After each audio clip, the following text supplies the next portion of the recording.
your free games with Prime in June. Battleman and Beast for survival set in the Himalayas in the open-world action-adventure shooter Far Cry 4.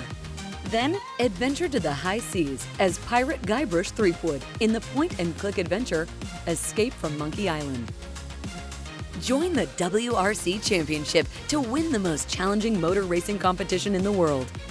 Build yourself a cat cafe of your dreams in the sim game Calico. Journey with the Astrologaster, who uses the stars to cure the sick in 1592 London. Then, follow Alice on a musical adventure in Across the Grooves. With Amazon Prime, you also get free shipping, videos, music, groceries, and more. Play your favorite games straight from the cloud on Amazon Luna. Go to gaming.amazon.com for all these free games and more. Go where the games take you.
Saturday, Smite fans. I think it's Saturday. I'm not very confident in saying that, but I do know you're watching the SPL Season 9, Phase 2, Week 2, powered by our friends over at Prime. If you're not a Primer yet, I'm not sure what you're doing. All of those games that you just saw free this month, here's the good news. Every month you get more free games, free Twitch subs, free game content as well. All of that and more included with Prime. So thanks to Prime for powering us this year here in Season 9 of the Smite Pro League. My name is Dolson. Mifflin's with me to confirm that it is indeed Saturday.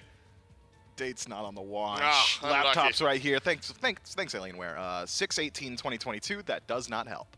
Yeah, we know what day it is, number-wise. We know what week it is. It's all blending together at this point. I'm relatively confident in saying that it is Saturday, Miff, because we've got one more day after this of SPL action this week. A couple great SPL sets to look forward to this week.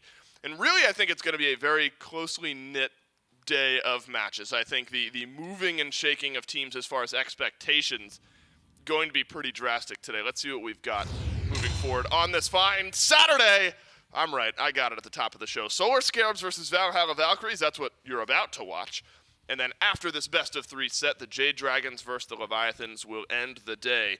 Followed up by tomorrow on Sunday. That's how the calendar works. Olympus Bolt's Oni Warriors headline a triple header of SPL matches starting at 11 a.m. Eastern time. So, Miff, we really do have, and really standings-wise as well, technically it's a bottom 4 day of matchups, but it's a day that also includes the Dragons and the Leviathans, the Scarabs and the Valkyries.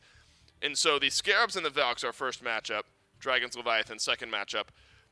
These are really, I think, going to be expectation-shifting games. Let's see how these teams are improving moving forward in their phase. Are the Jade Dragons going to find that consistency that we saw throughout Phase 1? Are the reigning world champions going to be able to bounce back and get back to their performance of previous years? Which one of these bottom-seeded teams is going to find their first win? And, that's always my favorite thing, because I feel like battles at the bottom have so much implication for the rest of the year, and when it's two squads that have yet to find a win, it kind of really matters when you match up against each other. So the Solar Scarabs versus the Valhalla Valkyries, although the first set of the day, and although I'm on it, I think maybe the biases don't need to be brought up. I'm excited for this one. You have biases, Smith. We'll dig into those. I'm on this one in just a minute. Just a minute when we're off camera. The Valhalla Valkyries, remember, a team that had higher expectations for themselves in Phase 1, a team that knew there would be some growing pains moving into the SPL, but by self-admittance, figured they would at least be middle of the table in the SPL by the end of Phase number 1. So it didn't quite hit the ground running in the same way that they figured they would. Have been a competitive team at times, but also have looked outclassed at times. So this is a fantastic opportunity, Myth, to get a win over and also sometimes struggling Solar Scarab squad. What do you need to see from the Valkyries today to give you confidence in their ability to win this set? You're going to hear this during the Scarab segment as well, but I think it really is just consistency, right? I mean, you brought it up. You see them, sometimes they're dominating, sometimes they're struggling. And I think you just want to get in that domination column a little bit more consistently. Drafting, I think, is one place you can look at for the Valhalla Valkyries, where it feels like they are still going towards slightly different styles of picks from what we're seeing from the rest of the league. At times it works. What comes to mind immediately is WoW's Cupid. He really likes playing that pick and has done so all the way back since the Obey days.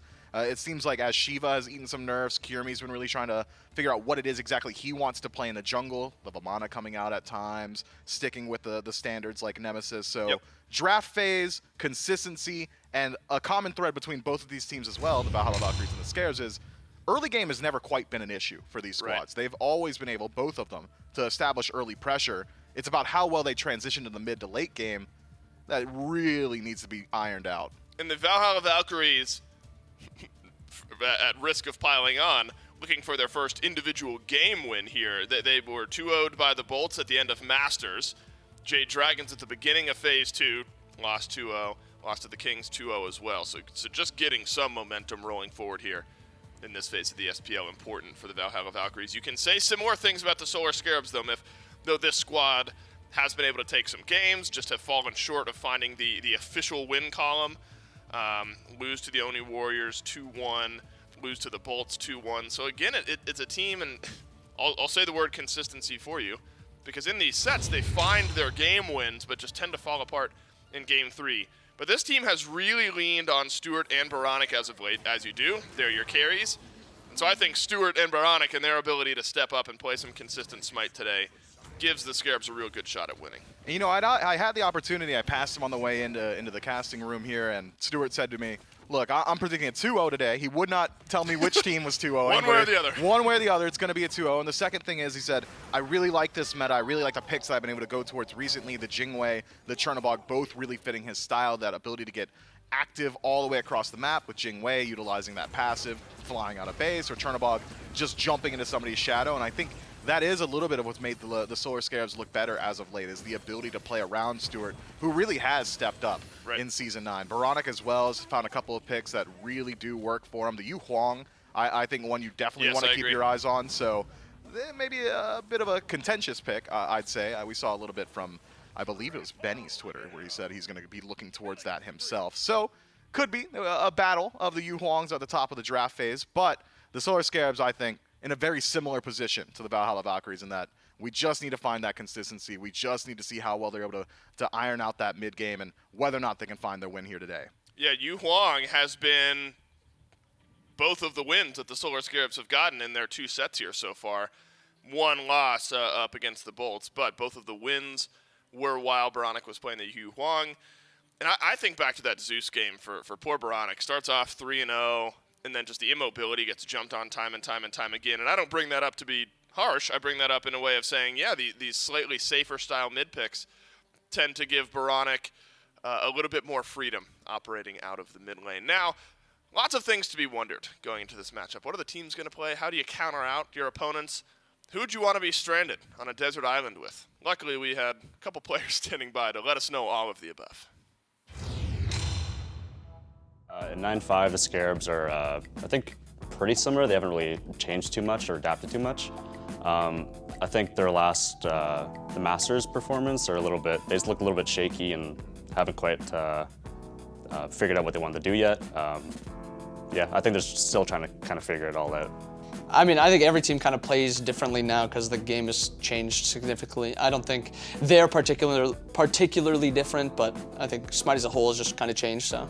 I think 9.5 probably isn't the best for the Scarabs. I think like a lot of like flexibility and team comps and stuff really can give you an edge in this meta right now.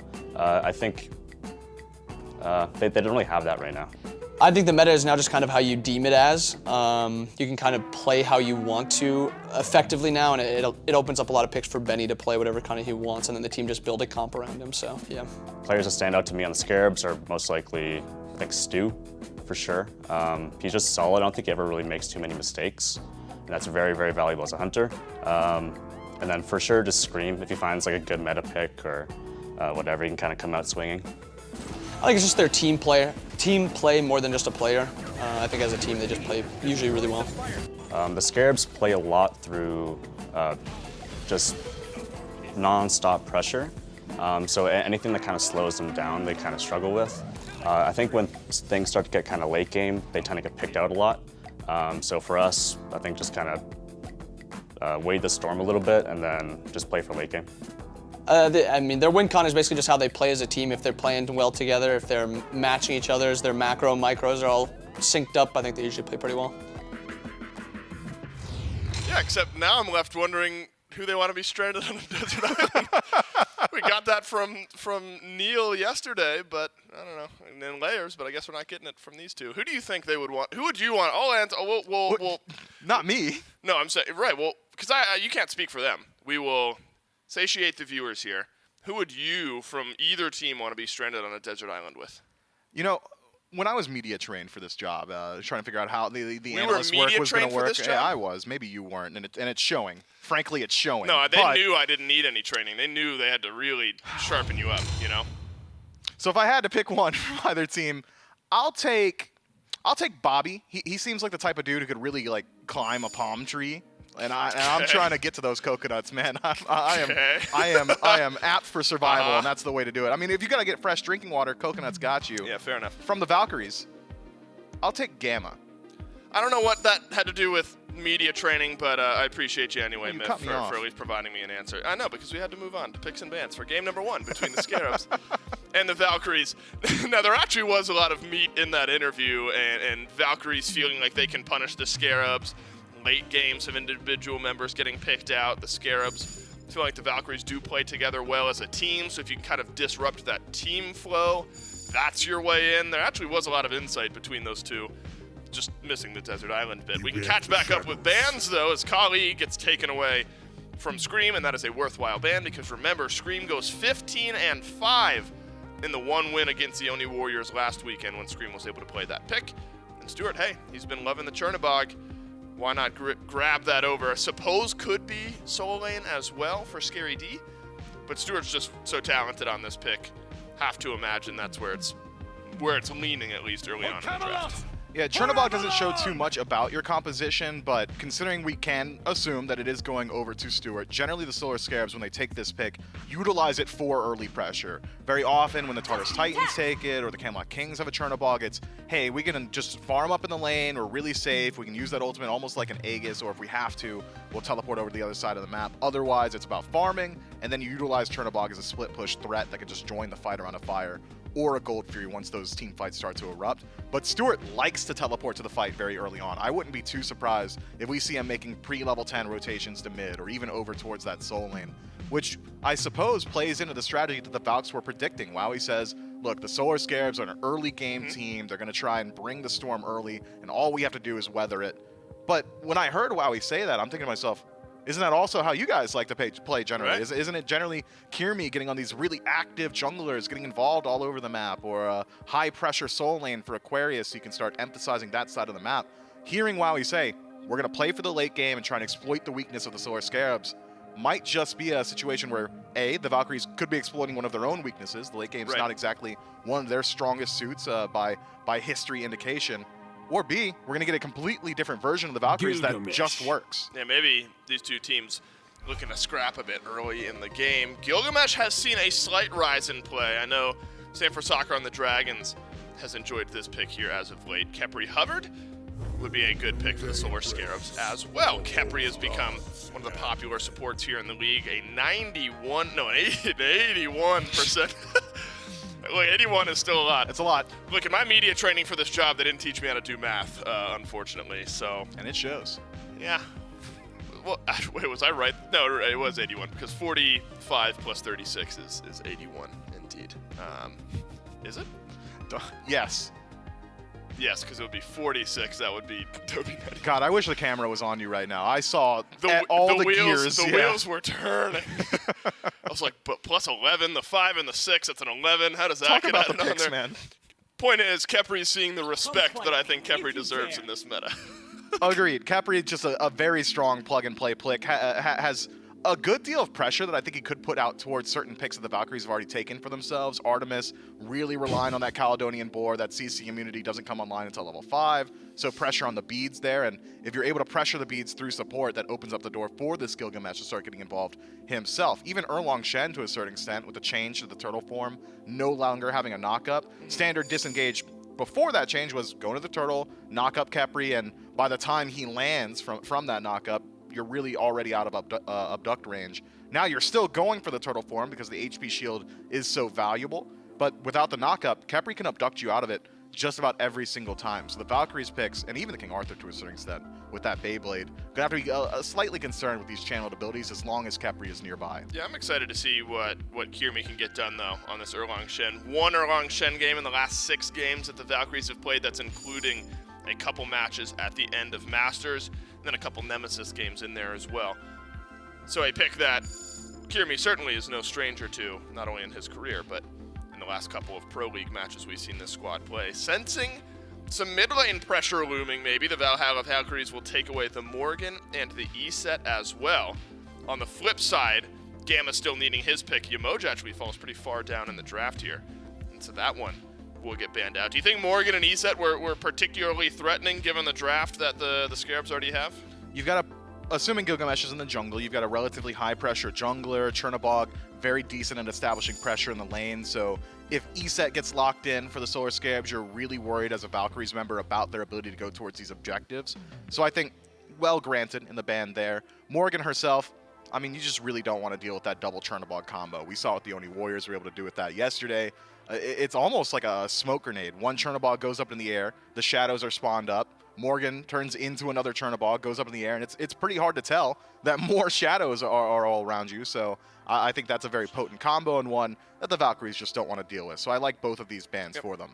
And flip side, Kabarakan also taken away alongside Yamoja. So Gamma still searching for his pick, and again we assume it'll be something for Benny Q. And that's something the Valkyries did for a long time, was leave Benny Q's pick open to the end of the draft and allow Benny Q to kind of counter-pick the enemy team. As of late, we've seen Benny Q's pick rise up the draft boards just a little bit, and so returning to their roots, at least for game number 1, in what we assume is giving Benny Q last pick. Now Atlas, Myth, we saw what, a little bit of during phase 1. I'm not even sure how much of Atlas we saw during Masters, if Not a whole I lot. really rack my brain about it. A couple of games. And not at all so far here in phase 2, but it's the pick that the Valks are bringing in support. Decent pressure, slow immunity for not only yourself, but the entirety of your team, as long as you're able to dash past them with that third ability. The ultimate having defense shred as well as global presence, pretty decent.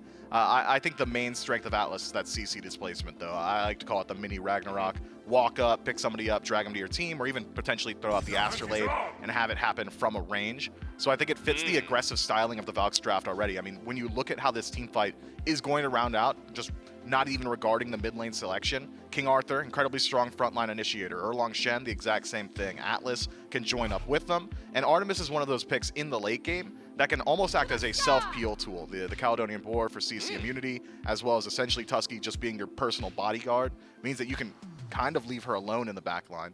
And if now flanked by Freya, that backline just does too much damage. Yeah, there's a lot to break down here, I think, Myth. So Chernobog, we thought might be headed to Stu for good reason, because in all of the 6 games that the Scarabs have played in the SPL this phase, Scary D has only played Warriors. Been a couple Cullens, King Arthur, Bologna a couple of times, Shiva once. Hasn't looked at this Hunter in the solo lane, but that's what we're going to get here. So likely Chernobog over to solo, Uller for Stu, and then Yu Huang, of course, a strong pick for Baronic out of mid. Admittedly not what I expected, but do you think it's a composition that can work here for the Scarabs? Composition's just fine. I think you've got a standard front line. You're not worried too much about your initiation, which is generally the concern when you go for these multi-hunter compositions. Sacrificing that warrior makes it really hard to start up the fight from an even state. But because you've got this Gilgamesh out of the jungle that can go down that bruiser path, because Khepri has got this safety net with Scarabs Blessing, I think it's going to give enough space over to the Solar Scarabs to get themselves into a position to play as that 5-on-5 engagement. And if it is Chernobog in the soul lane, you can just pick up beads in that first slot and not worry about losing your farm, because as long as the enemy soul laner's there as well, you're just going to ult back to lane every single time. We always tend to assume that it's Freya as well over in the dual lane for good reason. Don't want her alone that often in lane, and so this Artemis, my read was wrong. This Artemis will end up going to Benny Q, which was earlier on in the draft. Benny, in the last 2 games the Leviathans have played, has been on a hunter. It was Heimdall in one game, Uller in the other game. Now leans into the Artemis. Do you think Artemis can operate as a solo agent in mid in the way the Valkyries need? It's going to be hard, especially pre-level 5, with Gilgamesh running you down, as mobile as he is and as immobile as Artemis is. Could be struggle throughout the early portions of the game. Once you have that ultimate available, the Vengeful Assault having so much movement speed on it, CC immunity ultimate, likely going towards beads in that first slot as well, that's where the survivability is going to lie.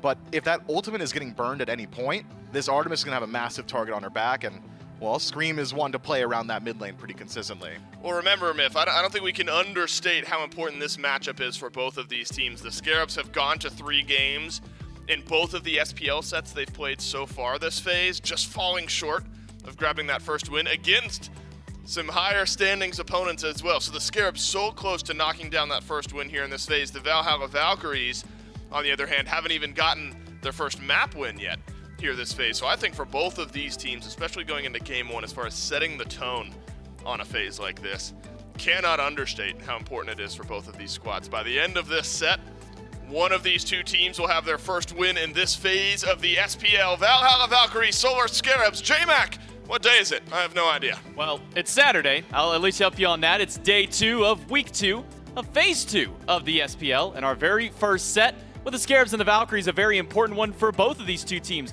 fighting for, at least at the time, for now, Goremizer, fighting for that bottom seed or trying to stay out of that very bottom seed. Both these teams sitting at a 0-2 record. As highlighted by the desk, Scarabs have been able to find at least a couple of game wins up against the teams that they've played so far. Valkyries have been struggling to find even one of those, have not found it just yet. This is J-Mac Gore, and we'll have Doug joining us. And I got to go back over to this mid lane matchup here, because we're seeing Baronic back on the Huang, one of the gods that's been successful for him and the Scarabs. Now over onto the other side, Benny Q is going to be taking Freya, this hunter that we've been seeing so much in the dual lane over the course last year. Yeah. Gonna be piloting her in mid, a bit of a different look. I'm going to tell you, I would have lost a lot of bets coming into this game about where things were going. Scary D's on the Uller, Stewart's on the Chernobog. I would have gotten that one wrong because I would have swapped them in what we've seen. We talked about it yesterday, and there was discussions about like memeing a little bit of like, oh hey, maybe Freya Jungle's back, right? I don't know what to think of a Freya mid, because like, again, so this is going to be the weirdest experience that I have. This, I play a lot of support. You play a lot of support. Oh yeah. And if I get thrown in mid, Freya's not on my list of gods I'm going to go to. But, man, I can't remember. It had to have been last year at some point. I was queuing with Katie. She was my mid laner. And she ended up going with the Freya in the mid. And it's, theoretically, still runs the same way in the sense that early on, even with this buff, you're going to have a little bit more of a slow start. Eventually, you're going to hit your power curves. You're going to get a couple items online. And then late game, you're just a late game Freya, right? It doesn't necessarily matter what lane you are in at that point. You're able to do a lot. Here, the thing that's interesting is how much burst that slow. And look at this damage. I mean, between the mannequins here for Erlong and the mannequins there for Benny, Baronic has to be prepared every step of the way. I mean, this is the Yu Huang. This is the one that we've seen dominate levels 1 through 3 over the last couple of weeks, and he's getting bullied at his tower line. I mean, we saw it earlier where Scream got heavily poked by Kirmi and Benny, and he had to walk away. Didn't have beads, and luckily didn't need it then. Now Baronic, without beads, up against the pressure that Kirmi had just put out by finding a pin right by the tower line, and that's just how much pressure there was. Speaking of pressure in the dual lane, Gamma's been able to find quite a bit with this Atlas. Did see at least a little bit of a comp ban for a short duration now back and available for these players to start piloting once again. And Aquarius will get kicked under the tower, and that's a perfect start for the Solar Scarabs jungler. Scream finds a nice first blood. What a kick, man. I mean, the perfect angle, the easiest target, and right into the tower. Oh, that is exactly what you need. And look, when you got a dueler in that lane, a King Arthur is going to be bullying. He's going to have control. And so that is a good way to give Scary D a nice little lift up. Of course, a lot of that goes over towards Scream now, having like a distinct level advantage, a gold advantage in the jungle is going to feel really solid over what Kirmi has to say. And that's why, look, this Gilgamesh has been such a good pick over the last couple of days. We've seen it kind of skyrocket in last week. A lot of warriors just weren't available in the minds of the players, but you get to watch this one, and it was, I mean, just beautiful as far as angles go. Look at that, like being able to get behind Aquarius, which is a huge deal. You get a good amount of damage from Scary D prior to the tower, but you're 2 minutes in, those things got buffed. That's going to hit even harder. You don't get those often, and that was just pretty. I could watch that replay like 6 times. Don't worry, we'll probably see it at least a couple more times throughout the day. Who knows, maybe I'll throw it in the recap if we can see some good performance out of the Scarabs for not just the rest of this game, but for the rest of this set. You just jinxed the hell out of them, I know, bro. I just cast this Yeah, I'll show it in the recap. Yeah, okay, sure, well, yeah, do it. Now you're kind of forcing me to at this point. Win or lose, I feel like it's going to be in there no matter what. You'll be like, well, the Valkyries started like this. Yeah. It started the game this way, but it ended up turning into this after on. But Solar Scarabs with that first blood, they've got their early bounty. Look, if I'm Aquarius, after I just got drop kicked in a tower, I'm not standing anywhere past the halfway point on that lane if I have any thought that Scream might be on that side of the map.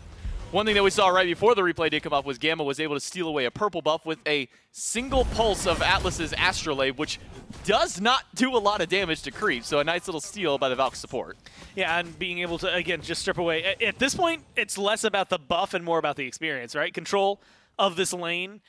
You've got an Artemis who isn't necessarily known for early game clear. Atlas, who has, like, okay clear, but, like, I mean, you literally just said it. He doesn't clear creeps well, even with some assistance. So I like that that's going to be a little bit of an alleviation of pressure for the duo lane for the Valkyries, which is something they need. I don't want to say desperately. They've definitely been able to clean up a little bit, but there were several weeks where Aquarius, Kirmi, Benny, it didn't matter how well they were doing, because you'd get over to the late game and it'd just be a 3v5 for a majority of it. And I think more recently we've seen a lot of prowess from Gamma and Wowie. And so I'd like to see that continue, keep going at that rate. And whether that includes invades or really just making sure that things don't fall too far behind for them, it's going to be a big deal for me. I also I keep thinking back to this Freya, because we saw it do a lot of damage earlier on, and it hadn't done too much since then, which isn't crazy surprising. But I also am wondering, like, if it's something that most people could run mid, or if it's a thing that Benny is going to run mid. Like, there's a couple of those picks that no one other than Benny is going to want to try it. And I feel like Freya's on the cusp. Like, she's someone that Benny absolutely can, but I think could be brought into mid by others. It just depends on what they want to build around her. I would say Paul, probably first and foremost of anybody else in the league. Maybe Dardes right after that, but Paul for me, just because going back way back. Are you going to say the thing that I'm thinking of? Back when we were casting the old SCC before it came in-house and anything like that, when Paul was running Freya, Hell, and Hubwa pretty much exclusively at that point. It wasn't just that. Hold on. It was Paul playing Freya while on a team with a player named Freya. Yep. And it was the most frustrating thing in the world. And Freya was always playing like Odin or something like that. So, oh Lord, it got confusing on those times. But yes, I do remember those days. That just dates us a little bit more than anything. Inbound in a bit of danger. Taunted back in by Kirmi Gamma. As here the CC is gone. Baronic used the Dueling Dragons. Doesn't find the push, but does find a beautiful double root up against Kirmi and Gamma. And that will stop the engage of the Valhalla Valkyries. It's one of those times where for inbound, running in a straight line is actually a great idea, because that straight line is exactly where you're needed. What a stun from Scream! Kirmi slowed down, jumped on, popped right back into the midst of the winds, and another kill up for the Solar Scarabs, this time around the belt to Baronic. Well, they said it. They wanted to give a 2-0. I'm going to count this as the 2-0, maybe, there it is. Promise. No, I think the Scarabs are just playing this so well, man. I mean, Scream is present in the exact way you want it. You're getting good CC. I think Baronic on this Yu Huang has been amazing from what we've seen over the last couple of days. But Scream on this Gilgamesh has just been too much to handle. The stuns you've got from range, you can have displacement as we saw earlier, even though we didn't get to see it in the mid lane there. So the damage is already good, plus all of those things that you're already able to accomplish, and having things like the Winds of Shamash. I feel like Scream is so far become a huge difference maker, and we haven't gotten as much noise from Kirmi, at least not yet. Scary D jumps away from danger from Aquarius, walks back in, and now doesn't have that jump. Pin will get the beads and some extra damage by Kirmi. Scary D now without his relic and half HP in the lane up against the King Arthur. Not a fun predicament to be in. And Aquarius, talking about builds and things that we've been seeing kind of different, skipped upgrading to the Sovereignty right away and instead went for a second item Glad Shield and finished that first. Honestly, I feel like that is to be able to maintain some control over here, although if Scream does rotate over, that is definitely going to be where you start to notice the lack of the Sovereignty, right? Like that extra damage all of a sudden coming in will be a much bigger deal. Lantern's Blessing is back up. Scary D's half health. This could be a big fight. Scary D knocked up. Has to jump over the wall no blink to get away. And fortunate for him, neither Kirmi nor Aquarius can go over walls, especially with Kirmi's blink being down. Scream is standing by, so there shouldn't be any further engage on the Hunter over here in the solo lane. Scary D will go back to base. Finally has a moment to go back and get some of that HP back to his name. I think there's a lot of potential on the board for what Kirmi can provide, what we saw this pick do in tandem with the Freya. But I haven't seen a whole lot of it, right? It's been very quiet. You know, shows up, blinks, gets the pin. Was like 10 seconds off of having the 9 turns Blessing on that last gank of Scary D prior to the rotation with Scream. And then since then, it's very much been this. You know what? Farm up, slow things down. You're not crazy far behind right now if you're the Valks, but it's definitely not the start you would prefer. But then you look at their team comp and you think, well, Artemis, damn, she hits really hard late game. Freya, guess what? Hits really hard late game. Erlang Shin, while you like to get ahead with him early on, can hit really hard late game. And then you've got 2 front lines that I think are really phenomenal at helping and isolate things down. Gamma, I think will have a lot of weight on his shoulders, no pun intended, but it's there anyway because he's an Atlas. Wow. When the game gets to the end.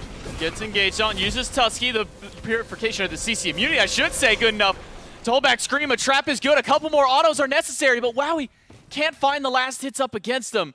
And with inbound rotating over, Scream didn't really have much threat to worry about there. Back in the mid lane, though, Benny Q will have to deal with this Trebuchet that got sent down very early into the mid lane.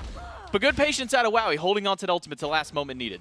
Not only that, but being able to get Scream just under the tower. Tusky had a small reset period where it looked like Scream might have been able to get outside of that, but an extra shot, and it's just good damage. Whoa, perfect axe toss by Scary D. Actually stops the ult from Kirmi from going through in time. And Scary D will be able to walk himself back out of that danger. A lot of threat put by Kirmi in the solo lane. We haven't really seen Kirmi rotate to any of these other lanes just yet. Yeah, I think there's a big amount of let's shut down Scary D, let's control this specifically this Uller. But I think it also might be the difficulty of ganks elsewhere. Specifically, if you go towards mid, you've got a Yu Huang with beads, no Aegis just yet because you're not level 12 if you're Baronic. But then you also have the 3 that just pulls him straight out of combat and allows him to dodge things like that taunt or ignore it or get out of the damage afterward in the follow-up. So there's a lot of control that is maybe missing. Well, Scream's able to buy enough time for that Scorpion to at least get stolen away by Baronic, who has rejoined Scream and putting some pressure up against Gamma. Gamma's been able to find a couple of nice pickups so far, but hasn't really amounted to too much just yet. Hasn't really had the follow-up to go from there. We see Benny Q throwing a couple of autos in, but most of it just dealing with the shield that was around that Kepri. Aquarius in the 2v1 gets stunned by Scary D, but should be fine. Even turning around to use his own stun just a little bit off the mark. I think Scary D's put magnets on the end of these axes, dude. Like, they are just always hitting. It has been phenomenal. The last, 4 axes we've seen have connected, and they've connected in good moments. Granted, none giving a crazy kill, but saving his life a couple of times, maybe opening up opportunities, at least for the Scarabs, to get some of the pressure back that they otherwise would have lost. So I think this Uller has been a huge proponent of being able to, well, of himself. He's just been keeping himself alive. But because of all the pressure they've exerted over here, it's been easy for Scary D to continue moving a little bit of that back.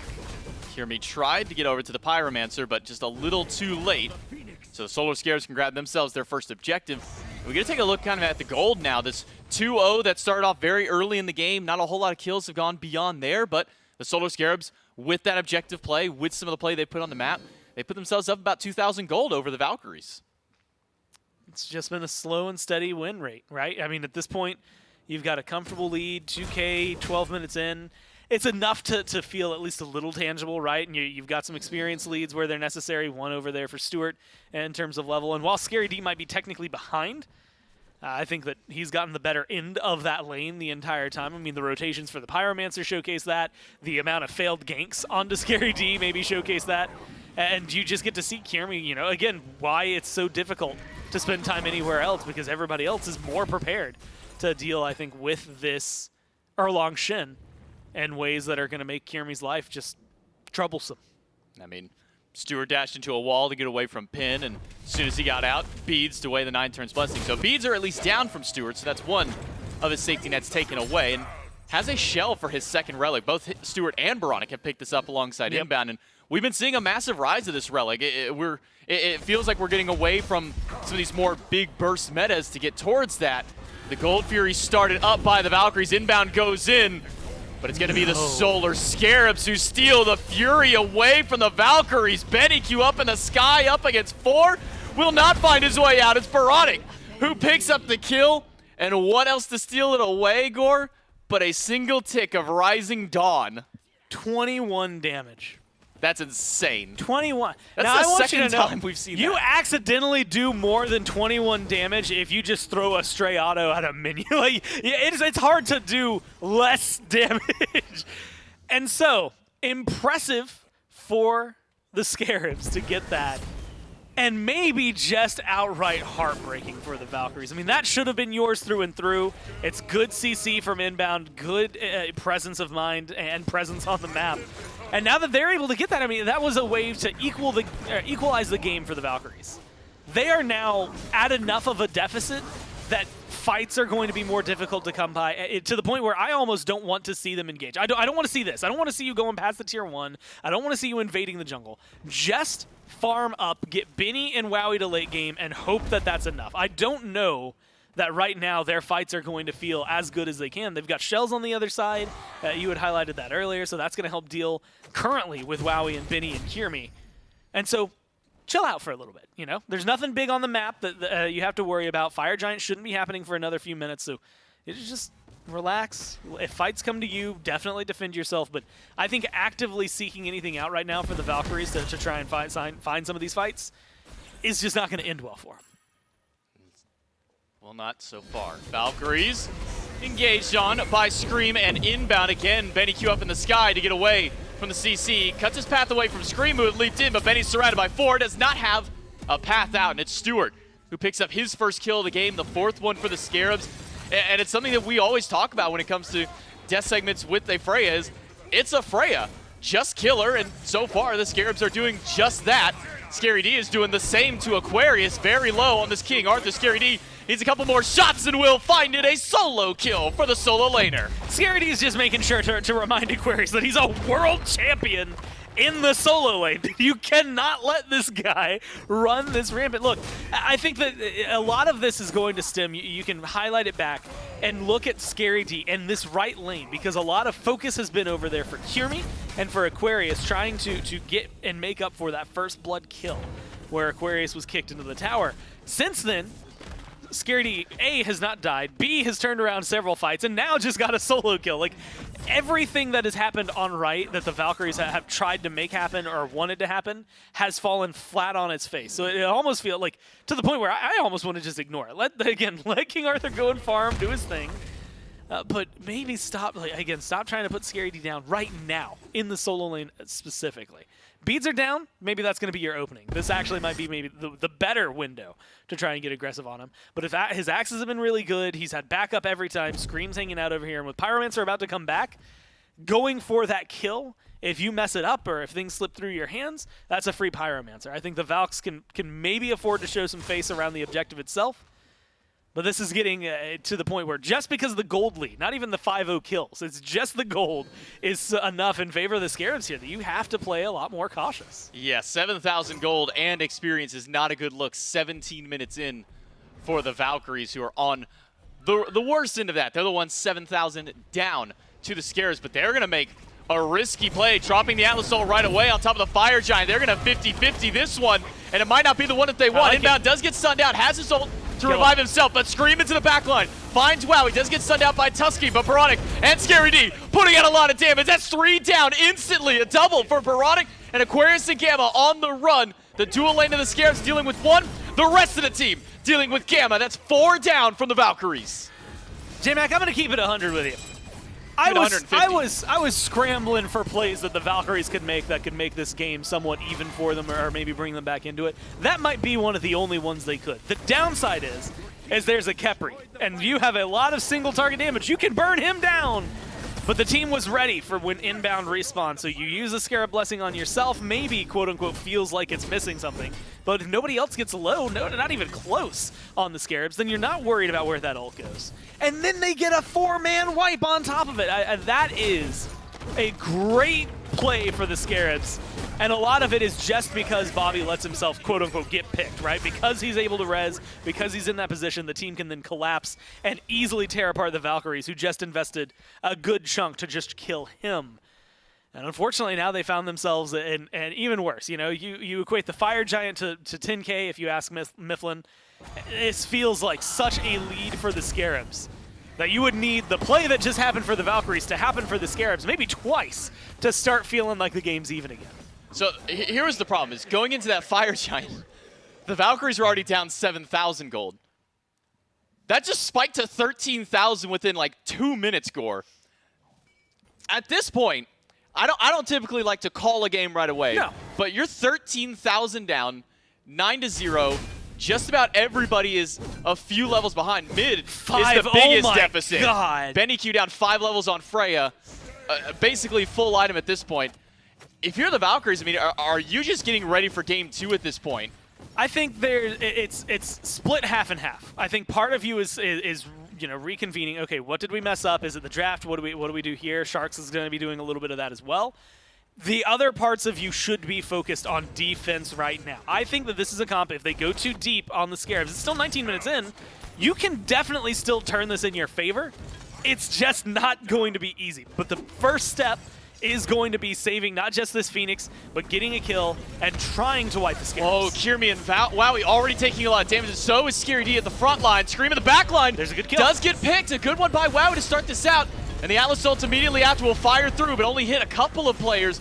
And the Valkyries are now on the resurgence forward. Inbound got picked up by Benny, but Aquarius got picked by a lot of damage from the Solar Scarabs, and now maybe a reinitiation from the Bugs to go back towards the Phoenix. This is going to be dangerous for him. 4v5. Granted, Aquarius is low. You had highlighted that. Going the long way back to base as well.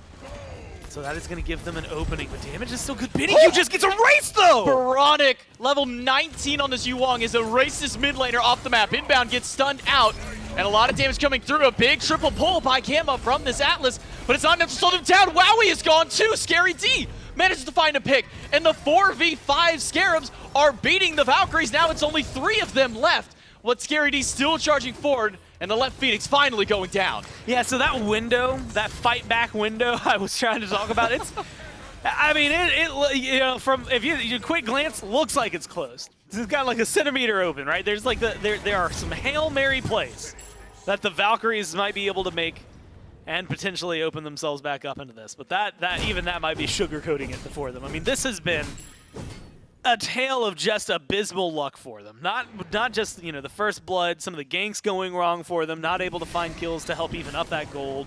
Losing that gold Fury was maybe the like nail in the coffin that helped then seal it for his Scarabs to have such a massive lead. But then, you know, we've been mentioning it, this experience gap that has been happening between all of them.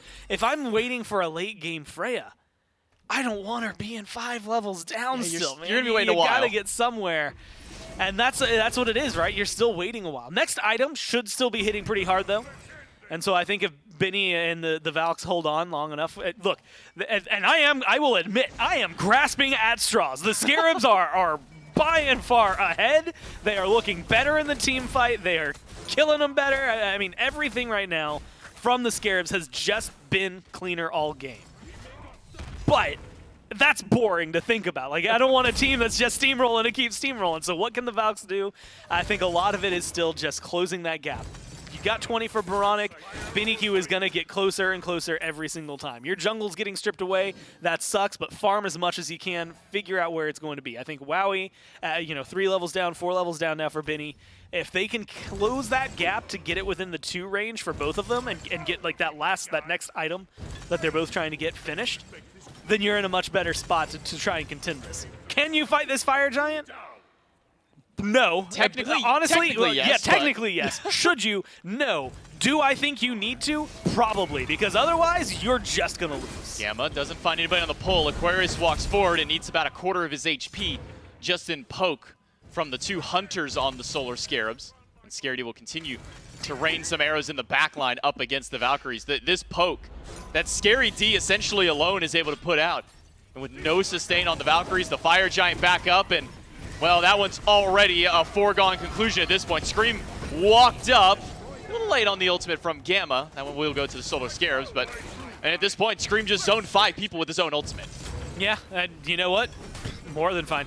Scream still has Blink available, still has a dropkick. I don't care if the ultimate's gone. You also have inbound with you on this Khepri. I think the Scarabs right now are in a very good spot. Plus, look at the scattering of the Valkyries just walking to this Phoenix. Yeah, the Valkyries are going to be too late to get to this Phoenix. Potentially, Gamma is already gone. Scream has found the first kill of the team fight. The Phoenix already gone at this point. No more defense from the Valkyries on that side. And now only 1 Phoenix left to defend.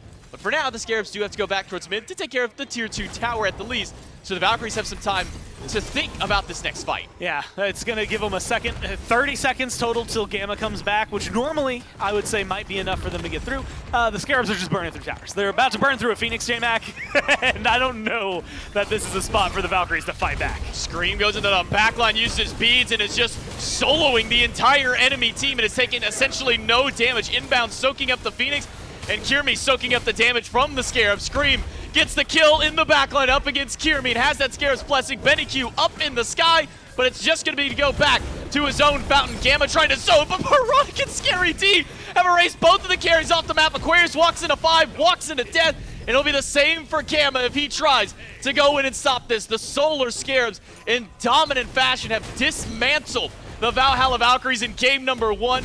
We'll take the Titan and end this one out. Maybe if they at least get a little bit more onto Gamma first.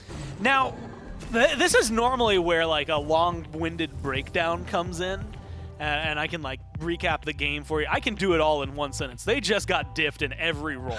I mean, just every player on the Scarabs played better than every player on the Valks, and that's as cut and dry as this one was. They get a nice early lead. You look at it, what was it, like 6-0-8? I saw 5-0-8, one for Baronic, one of those was for Scary D.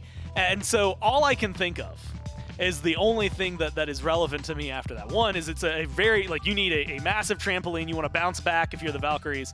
And also that Uller kept making me think, do you remember the musical Uller video that came out where it's just the voice lines for like the my bow, my bow, Lord. my bow. That's so if that's a in the break throwback. time, go look that up on YouTube and watch that. And honestly, I think that's what I got out of that game is that YouTube video in my brain. Well, we know what the D in Scary D stands for. Again, it's Scary Diff. Him and the rest of the Solar Scarabs able to come up massive in game 1. Can they keep up the momentum in game number 2? We'll find out right after this break.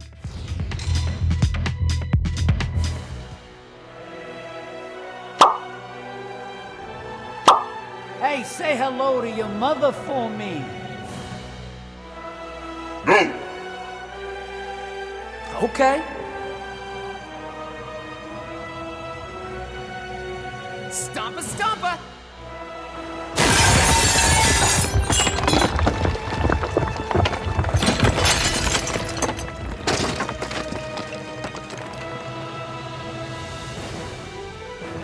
Sure they got school. Greetings. How you doing? Girl, you got some junk in that trunk. Ooh, hot stuff. Later. Farewell.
convincing, that's somehow an understatement, game number 1 over to the Solar Scarabs as they mop the floor with the Valhalla Valkyries in just over 20 minutes, which is kind of unheard of given the average pace of our games here as of late. They must have been playing on Alienware PCs, and if you want to beat your opponents, I don't know, I miss laughing. If you want to beat your opponents in just around 20 minutes in every single game of Smite you ever play, head on over to smitegame.com/Alienware and use code AWSmite09 for discounts on select Alienware gear. Thanks again to Alienware for powering us, our players, production, everyone here in Season 9 of the Smite Pro League. My name is Dolson, and a man who has never beaten an opponent in just around 20 minutes is Mifflin.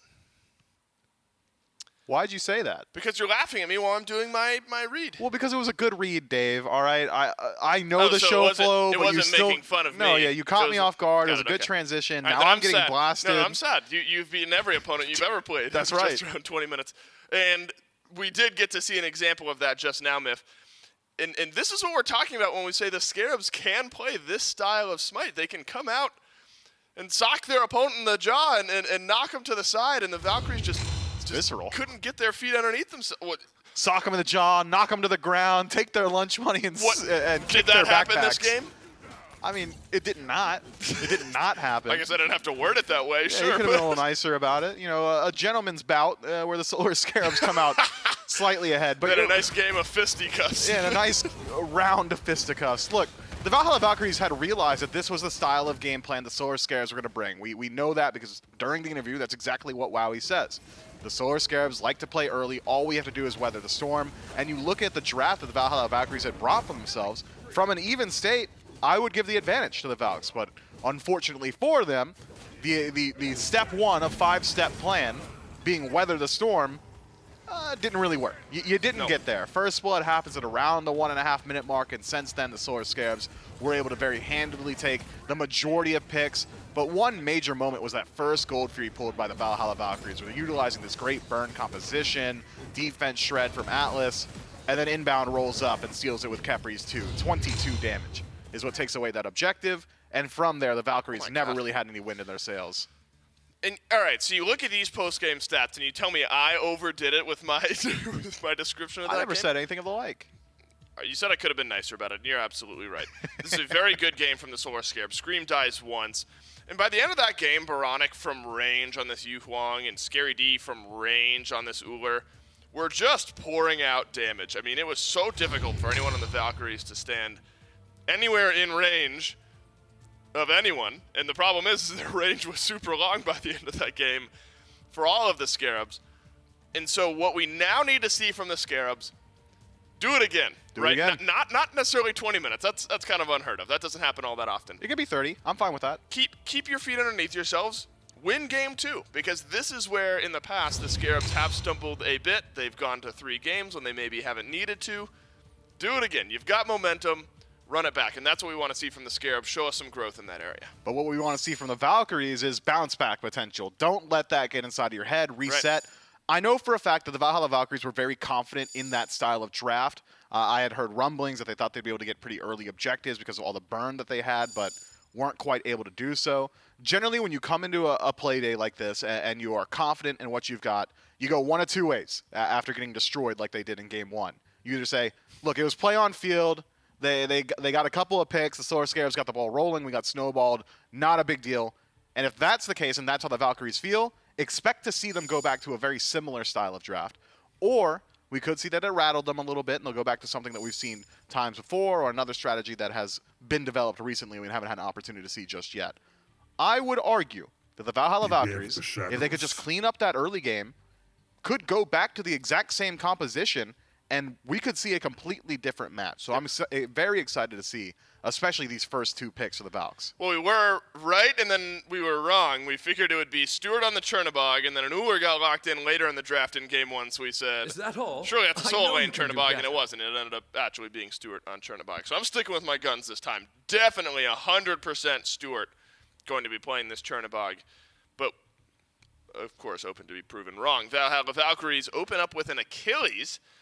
That's something that Aquarius has played a couple of times this phase in recent matchups. A 1, 2, and 3 loss to the Jade Dragons, and then Kepri flank it. So Khepri have very strong support, of course, Smith. I don't think they're giving away too much, though, in their first couple of picks. I thought with the Achilles lock-in, we'd probably see another carry for the Valkyries in that second slot. Achilles on his own, having the execute, might be enough to dissuade the Solar Scarabs from going towards the Khepri selection, but the Valkyries don't want to leave it up to risk, and, well, if you're not on point with the Fatal Strike, revives are going to work regardless. So take it for yourself. Yeah, they're like, yo, Khepri's pretty nice on objectives, and that's where we struggled, so let's get that for ourselves.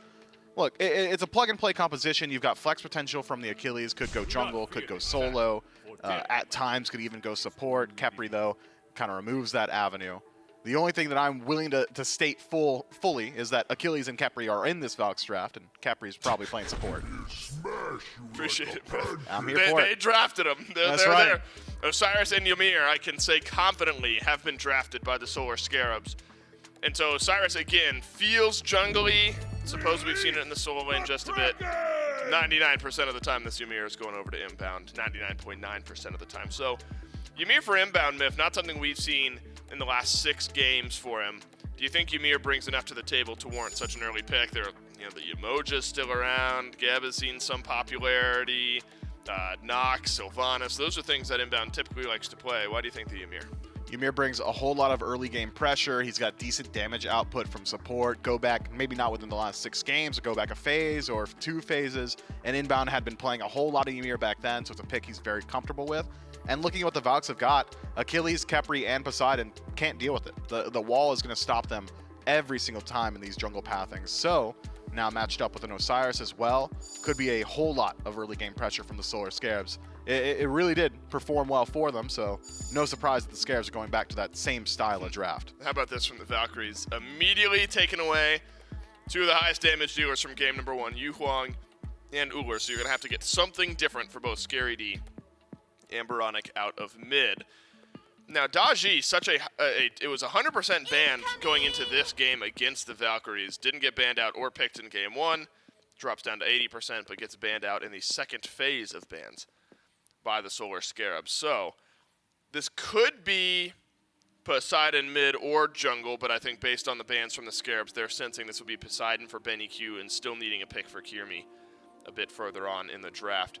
And then a Jingwei, nothing to write home about there. Safe, scaling, late game, strong for Wowie, and tends to be a pretty good pick.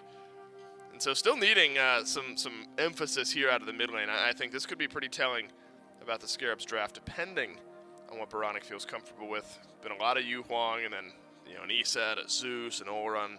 Those types of things kind of weaved in there. I wonder if he's thinking about going back towards that Charybdis that served him so well in phases of past. Looking at the composition from the Valkyries, Charybdis has very high survivability up against the likes of Achilles and even Poseidon. You've got CC immunity ultimate, defense shred, so you're not too concerned about going towards a double hunter composition, so it could potentially work for the Solar Scarabs. We have seen that Baronic has been more apt to go towards those mages, so it seems that Yu Huang ban has put a stopper to the Scarabs draft as of now. I would like to see a standard nuker. I think that could go really well with this style of composition for the Solar Scarabs. Now, also flanked by a Ratatasker. That's another dedicated initiator for your team. Blink from Ymir, Ratatasker Dunk, Osiris great space control. But instead it's consistent DPS. The Solar Scarabs take the Freya for themselves. We saw it in mid last time around with the Mannequin Scepter in first slot. Sat on. And he did. It just, they got damage in the first couple levels, like the double mannequins between Erlang Shen and Freya. They got some damage, didn't get any kills, and then eventually the Freya just kept getting punished over in mid. So I will vocalize that I would like it to be paired with the Ymir for a little bit of lane safety. Does that put Chernobog then in mid? Suppose Osiris and Ratatasker got to be solo and jungle, one of the 2 respectively. There is some flexibility potential with this draft. Having Chernobog in mid mitigates some of the success of his ultimate. He's going to have better time just walking for the most part, but in the side lane, he can start teleporting all the way across the map, makes it a little bit easier for the Solar Scarabs to utilize a numbers advantage. But what I was going to say is, Mannequin Scepter Freya mid doesn't exactly seem like the best option to me. I'm thinking if you're going to lock Freya into a lane, I really like how the Conduit Gem feels on her nowadays. You're essentially hitting for 80 with that Conduit Gem passive. Right. Really helps out a lot with your clear, which has already recently been buffed thanks to the changes to her pulse. Or even the Gilded Arrow, just being able to get a little bit of additional gold. And I do mean a little bit, down from 7 now to 3. Means that you get a whole lot less throughout the duration of the game. But if you're a late game scaler, anything helps. Now, So Myth, a Cirquette, 9% ban rate, 0% pick rate for a grand total of 9% pick ban rate. You're nuts. Cirquette, not seen all that often is my point. What do you think makes it the right pick here for Kirmi? Decent matchup into the Freya. Cirquette's always been really good in that pick. Freya will dig in her heels and utilize all that lifesteal in her build and her high DPS to survive the majority of her fights, or go into that Valkyrie's discretion, removing herself from the playfield and floating away. Cirquette, as long as she applies that ultimate, removes the potential for healing and could potentially finish off a kill if Freya is using that ultimate for safety. So I think immediately right there, you've got a decent matchup. Cirquette doesn't have to go down that Golden Blade tree, but will be able to keep up with these Golden Blade user junglers, which means that her jungle clear is pretty powerful as well. But I am concerned for this Valk's composition in the 5-on-5 if they approach it from an even state. It almost feels like there's a complete swap between the Solar Scarabs and the Valkyries, and that the Solar Scarabs are going to be the team that's more so suited for mid to late game team fights, whereas the Valkyries really, really want to bring that action early on. I do wonder. So I guess, again, if we're kind of funneling Osiris and Ratatosker is either jungle or solo, respectively, because we have seen, what, Rat solo with Variety maybe, who's been playing a little bit of that. Is that where you would prefer this Ratatosker to go, keep the Osiris in the jungle, or do you truly think it could be toss-up on how the Scarabs want to play? I would prefer to see Ratatosker in the jungle. I want to see him get involved early on. We know for a fact that Osiris is going to be able to hold his own in just about any singular lane because of all the damage mitigation he has. Multiple avenues of build could go towards that Golden Blade in first slot and then become a pressure soul laner, or he could just wait out for a little while, maybe a Death Toll, just utilize that sustain. Whereas Ratatosker, I think, is more so about rotations out of the soul lane and getting involved in mid for the early portions to act as that bridge into the mid game.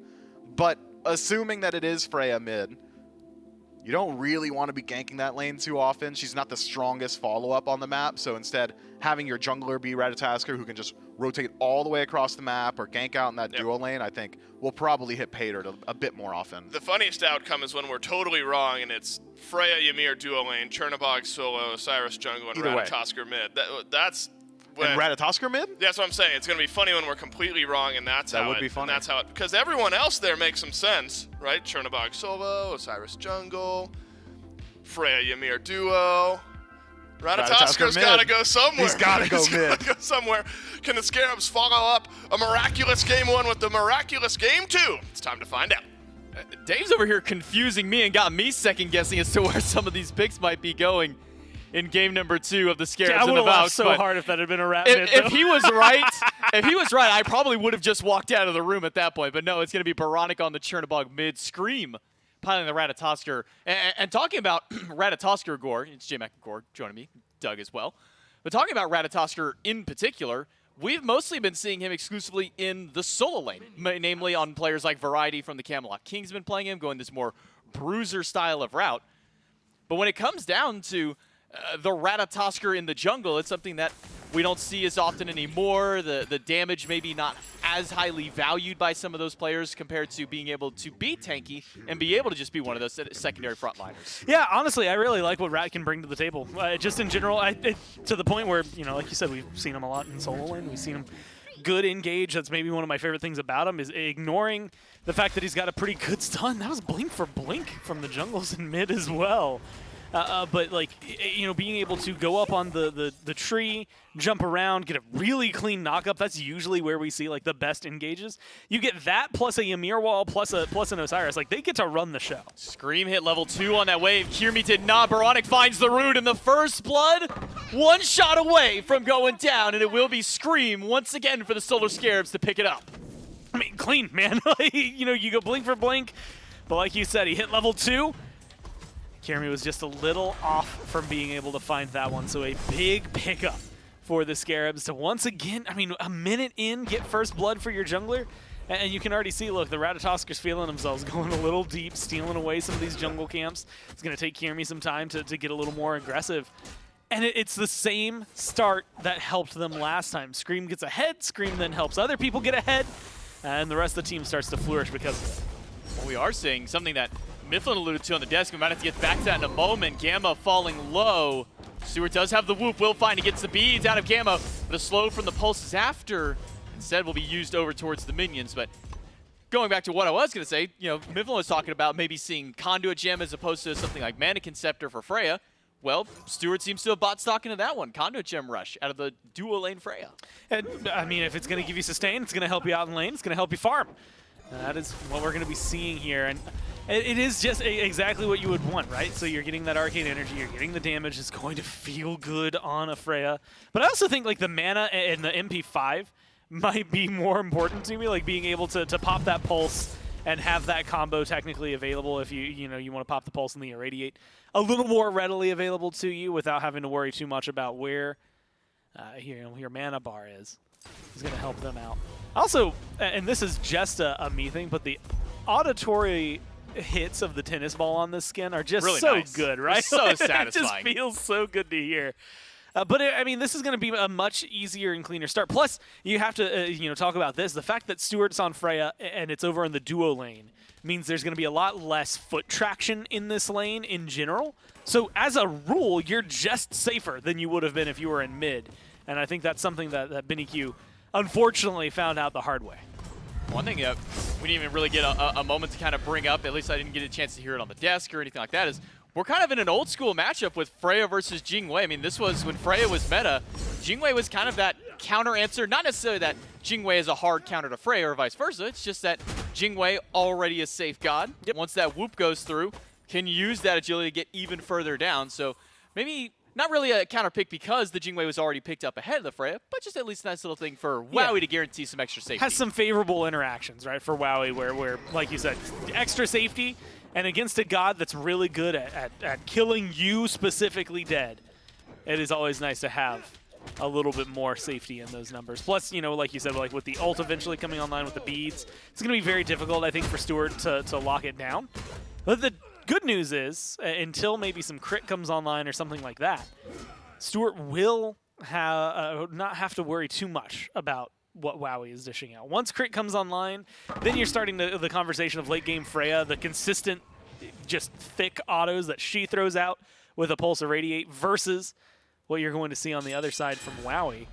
And this is something I don't think we've gotten to see in a hot minute. The Bristle Bush Acorn, the crit chance Acorn, which normally, and what the metas have passed even when crit was big, doesn't even get looked at then, mainly because Rat's not someone that people think of.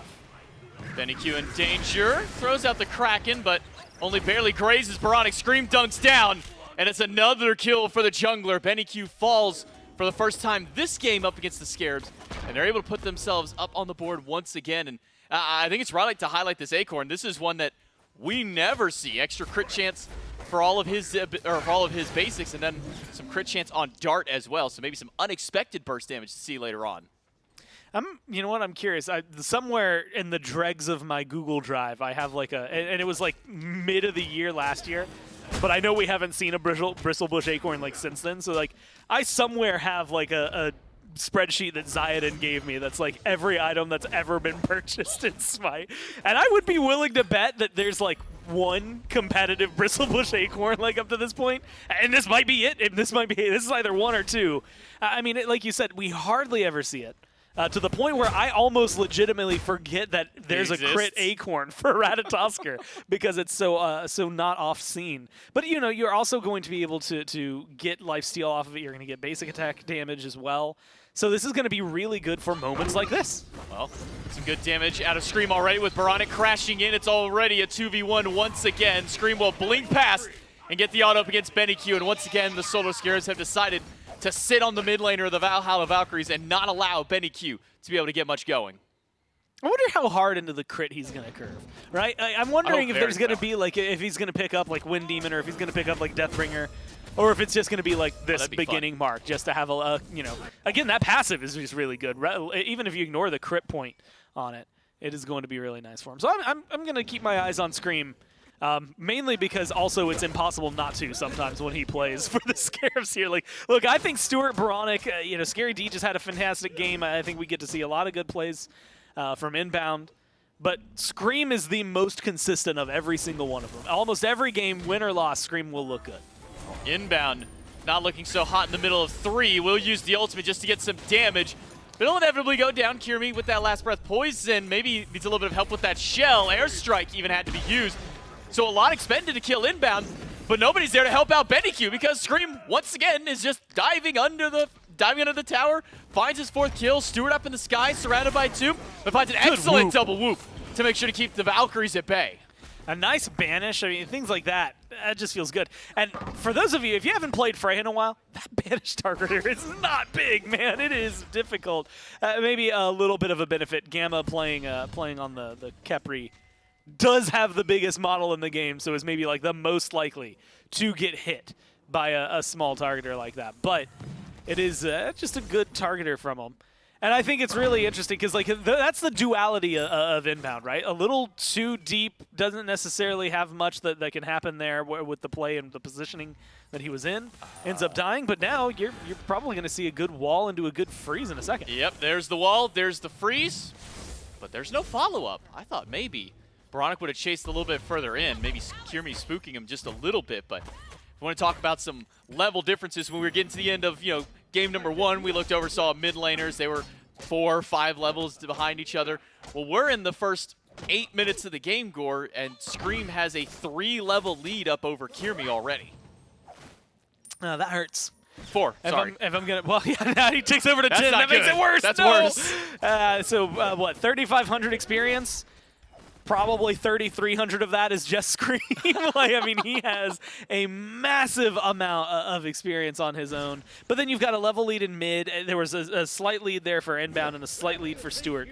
Although WoWy did just tick over to 8, so it should be, yeah, like you can see, very, very close together with them. It was 9 is just now reached for Stewart. So balancing points, all the leads really leaning over in favor of the Scarabs, but Kierme, at this point, kind of relegated to just farming.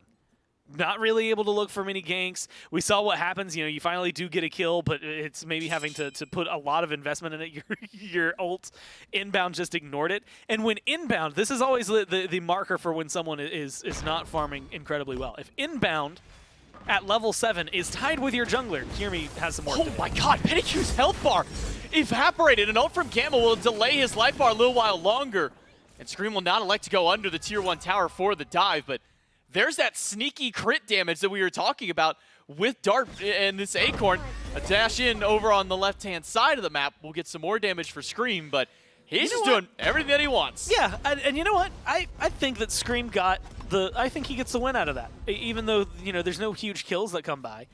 You ruin a moment for BennyQ. He has to back. You get the ult from Gamma, and you get the ult from WoWy. I mean, you open up a lot for yourself. No ult for Gamma. Stewart winning this boxing match against WoWy. Pulled back by Gamma, who used his beads.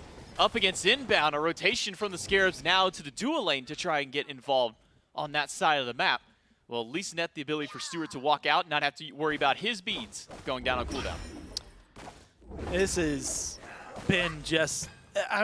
not necessarily yet devastating for the Valkyries, but it is very much still in vein with game number 1, right? Like game number 1, it felt like it's like, okay, cool, you have a chance, you can fight back, and then there was that turning point. It was around that Fury, right? They drop, 4 kills, and they lose the Fury to inbound, and that was like the moment where it was like, all right, now grasping at straws, what kind of plays can you make? Because this game is virtually over for you unless you do something insane. This game is in that ballpark, right? It's approaching that marker where if you aren't making proactive plays as the Valkyries, now Pyromancer is available, that has to be on your list of things that you need to be able to grab up. Gold Fury, that has to be on a list of things you can't let go, and you have to kill people like Scream. Good damage on to Scream, and the Kraken will make for a perfect shutdown bounty, and BennyQ needed anything that he could get. Kierme setting up Benny for a silver platter kill up on the enemy jungler. Scream, who was 4-0 going into that, falls down for the first time this game. And that's,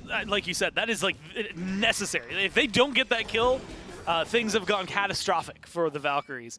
But you burn it down, no beads or an Aegis there for Scream, so it's going to be a lot easier to do that consistently until that level 12 mark when maybe one of those options is going to be able to be built up. But it helps give Kierme an assist that's going to alleviate some of that experience gap between them and Scream. And like you said, and maybe the most important to me, it gets Benny back into a spot where this Chernabog on Baronic is not going to just outscale every step of the way. Also goes for a Rada Tahuti super early on. Yeah. So a lot of damage off the ult is going to be, Whirlpool, there it is, hitting a little bit harder, as well as the Tidal Strike, the one being able to do a lot. And so I think that the entire kit as a whole is going to benefit from this one. It's a lot of early gold investment for BennyQ, but I think it's going to pay off in moments like that.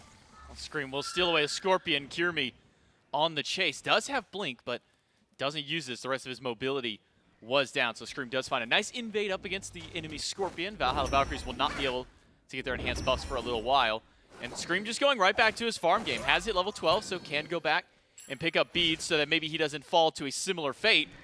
But all this pressure across the board, across the map, has given the Scarabs some time to, well, shred a Pyromancer. That one is gone instantly. Some of the extra crit from Scream and the damage from Baronic enough to find the Scarabs their first objective. Yeah, those, again, little things like that. You have to find more than just the kill. I think that was a good kill onto Scream the Valkyries had gotten, but the neutral game play is all they need, and especially if you're going to get this too. Where are the Valks? Well, hello? Valkyries, are you guys in the studio? Are you guys playing on the map right now? Kiermi goes back in, finds inbound, should be able to set up for a crack in inbound. We're going to knock out by and be the first casualty of the team fight, but Stewart is W-key gas pedaling up against WoW. He was winning that fight, does miss the whoop. Baronic finds the root up against Gamma, and all the Valkyries might just make it out. Baronic does have ult. I thought maybe for a moment he would try and go in a 3v1. He's level 14. He probably could have taken all three. This was a play from the Scarabs. Look, you get a Pyromancer and a Gold Fury, and you might get a BennyQ. Oh, BennyQ beads are gone. Ultimate from Scary D. A chase under the tower, but the flail off the mark. Maybe Scream can go ahead and pick this one up. He has his Blink, and the tower's being tanked up by Scary D. That's a kill for Scream. But maybe Aquarius and Kiermi can turn one around. Maybe find Baronic if possible. The Aegis is gone. The beads are gone. But so are the rest of the Scarabs. They have turned tail to get out of this fight. All right, so let's look at it grand scheme. Pyromancer into Gold Fury favor the Scarabs. Kill onto BennyQ favor the Scarabs. What do they lose in the process? Just inbound. And look, support for Gold Fury is one of the best trade. Well, not best trades. It is a trade that you are willing to make. The story's across meta, right? Like, you know, through years and years of Smite. If that's what happens, it's worthwhile, right? The Gold Fury on its own is worth more than what you lose with your support going away. But that plus a Pyro plus a mid lane kill makes it even more amazing for the Scarabs as far as trades go. And you know, this is one of those things, again, where if you are the Valkyries, it's this neutral farm that is just not going your way, whether, you know, ignoring team fights, you know, it's just map control. The Scarabs are playing the game itself a little bit better, stealing away greater Scorpions at times, being able to go for the mid camps more consistently, and little tiny moments, little things that then grow into bigger things that then make the gap as large as it is.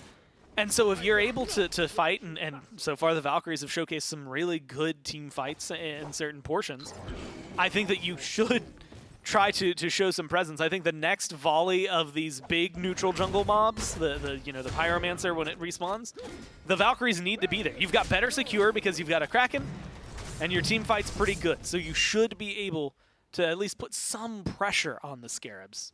But that's where that level deficit starts to play into it, right? Still 3 in the jungle, which is a huge deal right now for Kiermi. This might make up for it. Baronic, no relics, thrown back to the Kraken, pulled back by Gamma and brought down by Kiermi.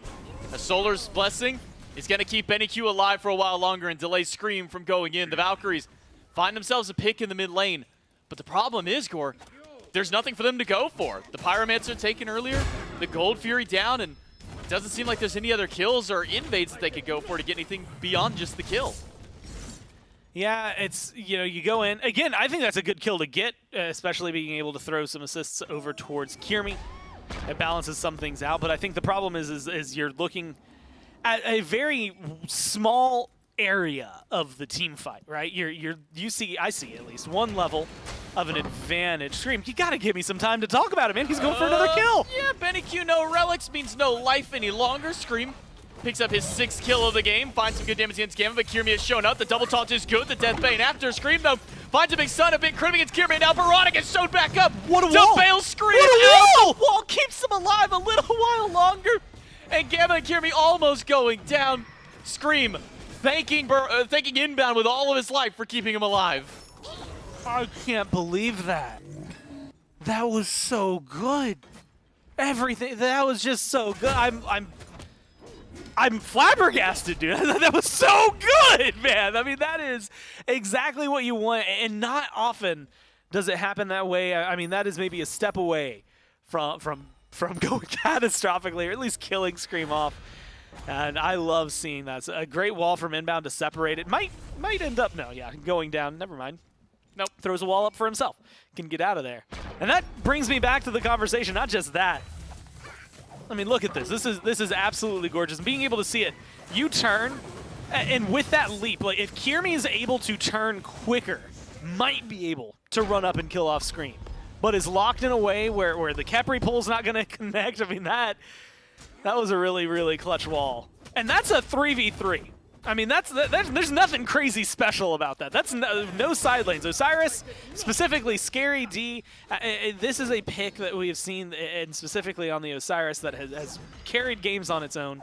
And Stuart is just farming, and he's out farming Wowie, so he's going to hit this late game Freya a lot better and a lot faster than what we got to see from Binnyq. Inbound pulled back by Gamma. Kiermi finds the ultimate, throws him back into the Kraken. Inbound should go down in this fight and will do so. Kiermi, credit to the kill, and the Pyromancer to the Valkyries. They find one, they find a pick, and the Valkyries still showing that they've got some fight within them.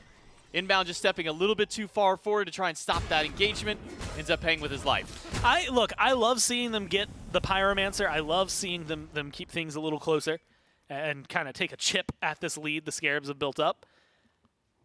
But also 2 ults for just inbound. Well, I guess just inbound and then the Pyromancer. I don't know. It still feels like a heavy investment, and that's something that you're not going to be able to afford that too much going forward. I think if that's a fair fight, if inbound waited about 1 more second and had some backup going into it, we probably see, well, maybe still a turnaround for the Valkyries. You can't underestimate the amount of damage a Kraken does. But I do think that that's something that they have to consider heavily, is the cost of every kill that they're investing into. Still, love it. Get some gold and try to make this game a little bit more of a game for them, right? Try to be in this and actually wait for a good fight. Move on to Gamma, taunts by Kiermi in the backline, but he gets picked up, thrown back, and revived by Gamma. And now it's inbound, who is low. Baronic up in the sky with Scream. They'll dunk into the backline up against Kiermi, will go down to Scream. Inbound uses his ult again, but it's just Aquarius to try to deal with them, and he'll get frozen out. Baronic pelting the solo lane with autos, another whoop out of Stewart will separate them out, but Aquarius still finds inbound at the end. And now it's up to the team fight of the Valkyries to fight it back. Binnyq manages to grab one, but Wowie is low. One more shot will be all that it takes to grab him.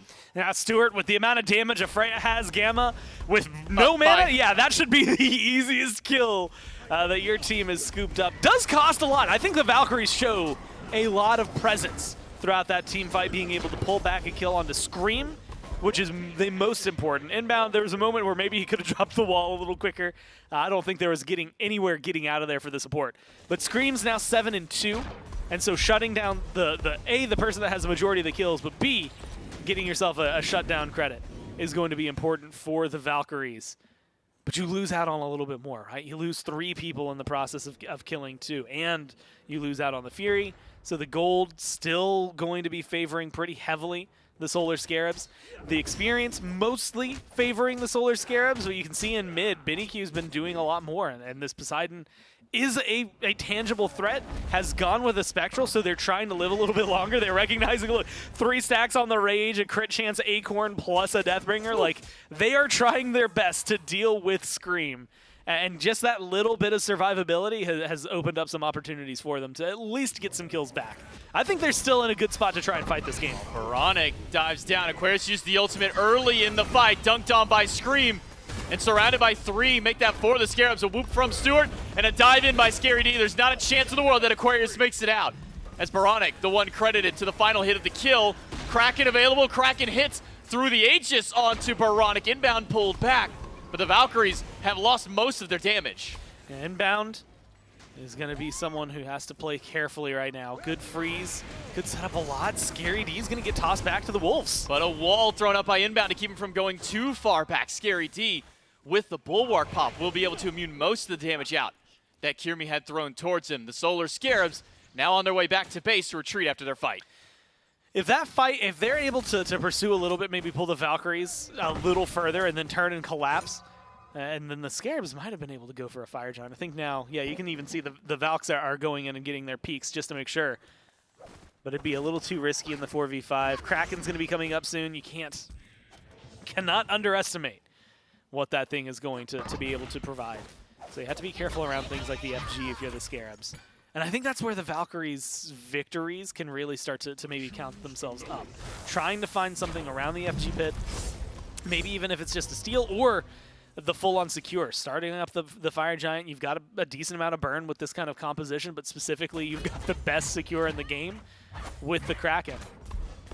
I think that's going to be where the Valkyries can turn things around for them. Plus Aegis, you had mentioned, was burned there for Baronic. Stewart still has theirs, but everybody else is missing them. So a well-placed Kraken in a team fight will at least get a kill. Baronic over on the left side of the map, split pushing, while the rest of the Scarabs have grouped themselves up towards the right side. The Fire Giant being teased a little bit by the Valkyries, but we saw what happened last game when they tried to go for a Fire Giant while down a considerable amount of gold. Last time it was 7,000, this time even worse, sitting around that 8K mark. Baronic does get tier 1. Will not be able to get tier 2, but it's diverted the attention of Kierme at the very least. So some of the initiation of the Valkyries are gone. A whoop onto Gamma will get the beads from the support. Baronic crashes back in. The Kraken finds a little bit of damage throughout the team fight. Stewart down to half HP, but Gamma used the ultimate on Wowie to make sure to keep him alive. The Scare's Blessing has been popped. Gamma has found himself in critical condition. Scary D will be the one to put him down. Kierme has now rejoined the fight, and Baronic will go down. The poison does not spread to anybody, and Inbound will be the next one down. It's Betty Q with the double. I mean, again, starts off really well for them. They can continue this chase. Stewart, I mean, had to back away from this. The Osiris out of this fight. I really like the Valkyries' chance to go for a Fire Giant here. Might not be guaranteed. The Kraken being down, they don't have the same secure. With Scream and Scary, you have to play this carefully. Aquarius coming back in. It's going to be a 2v4. Scary D knocked up, but he's doing a lot of damage back to Kierme. Now it's a 3v4 as Stewart is rejoined, and he is doing a lot of damage to these carries. Finds a triple whoop, but it's not going to be enough to save his life. Scream Man manages to grab one before Benny finds himself a second double kill in the fight. Make that 4 for the mid laner of the Valks. All right, I've been singing the praises of the Scarabs, and I think they've been playing this well. I think the Valks have just played that fight better. But I will say, there's a distinct moment in there where, like you had mentioned it, Stewart gets a good whoop. Stewart didn't need that whoop for a disengage, except for the fact that he walked into them. You know, you're ranged, you've got a decent amount, could have played it back. Scary D not going to steal the Fire Giant. Can he steal a kill while in the midst of 4? The answer to that is no. Too many healthy members on the Valkyries, and even with Inbound showing up, I'm not sure that his Pyromancer is going to be able to go anywhere except to the Valkyries. So that'll be a Fire, a Pyro, and 4 kills for the Valhalla Valkyries. Yeah. And look at the spike back down now in the golden XP difference. What was teetering up to 8, nearly 9K moments ago, the Valkyries have closed it to about half. And that gold is going to dip even further. I mean, look, every single tower is still standing for the Scarabs, which means this power play is going to be more about map state and trying to change things around in that regard, right? Knock down all the tier 1s, probably get some tier 2s. Maybe if you're lucky, you can knock out a Phoenix, but I don't know if that's going to be really on the table for them. The Valkyries at this point, I think, are just going to play strictly towers, or at least in my eyes, should play strictly towers, unless they can find a kill under a tier 2 or something like that, because things, while are starting to go their way, still not guaranteed for them. And I think a lot of it, first off, like the spectral armors being built up by Kierme and Benny specifically, them getting to live a lot longer under the eyes of Scream has been very beneficial for them. But I also think we didn't get to see as much out of the play from Baronic that time around, right? Like, I mean, there were some good autos, but it wasn't as explosive. I think I saw Scary D proc the Scarab's Blessing on Wowie, which gave Wowie the chance to escape, as opposed to potentially trying to chase him down even further. I can't remember if they were able to. Yeah, they did chase down Gamma afterward, but at that point they were super deep and really well spread out.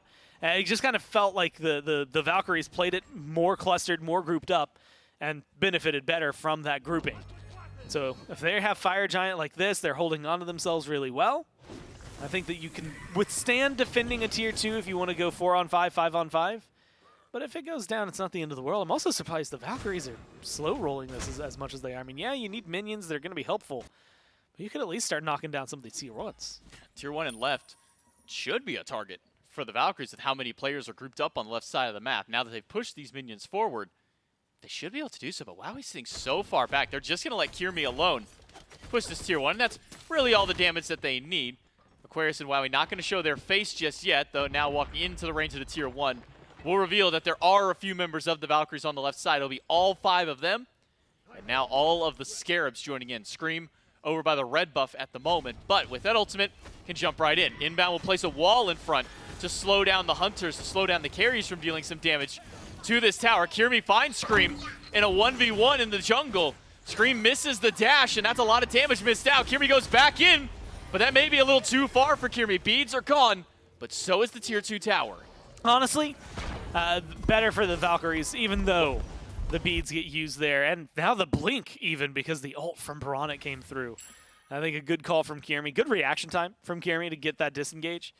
But if you're the Valkyries here, why would I credit that as a dub for them, even though you burn 2 relics and an ult if you're Kirmi? And it's just because your goal with this Fire Giant is to try and cut down the gold lead. Granted, didn't work too well when the Gold Fury went the other way, but you're sitting about 2,000 gold closer to the Scarabs than you were when it started. And so that feels pretty solid. In fact, we'll get the actual number here on the power play graphic in just a second. So yeah, you've gained about 800 gold, which when you've lost a Gold Fury and you haven't really been winning the fights, that's actually a huge deal for you in terms of how this game has been going. It's essentially that tier 1 or one of the tier 1s and then a couple of waves.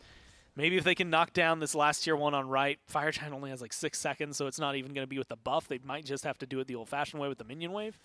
But it'll at least be something, again, to get them closer. And you're in a closer to even state than you were before, and specifically Binnyq's kind of popping off. I mean, look at his build. He's full for everything that he wants. So he's been able to surpass Baronic in that regard. Kirmi is, I think, slightly ahead. That upgrade might be something that changes it, yeah, for Scream and back in favor of Scream.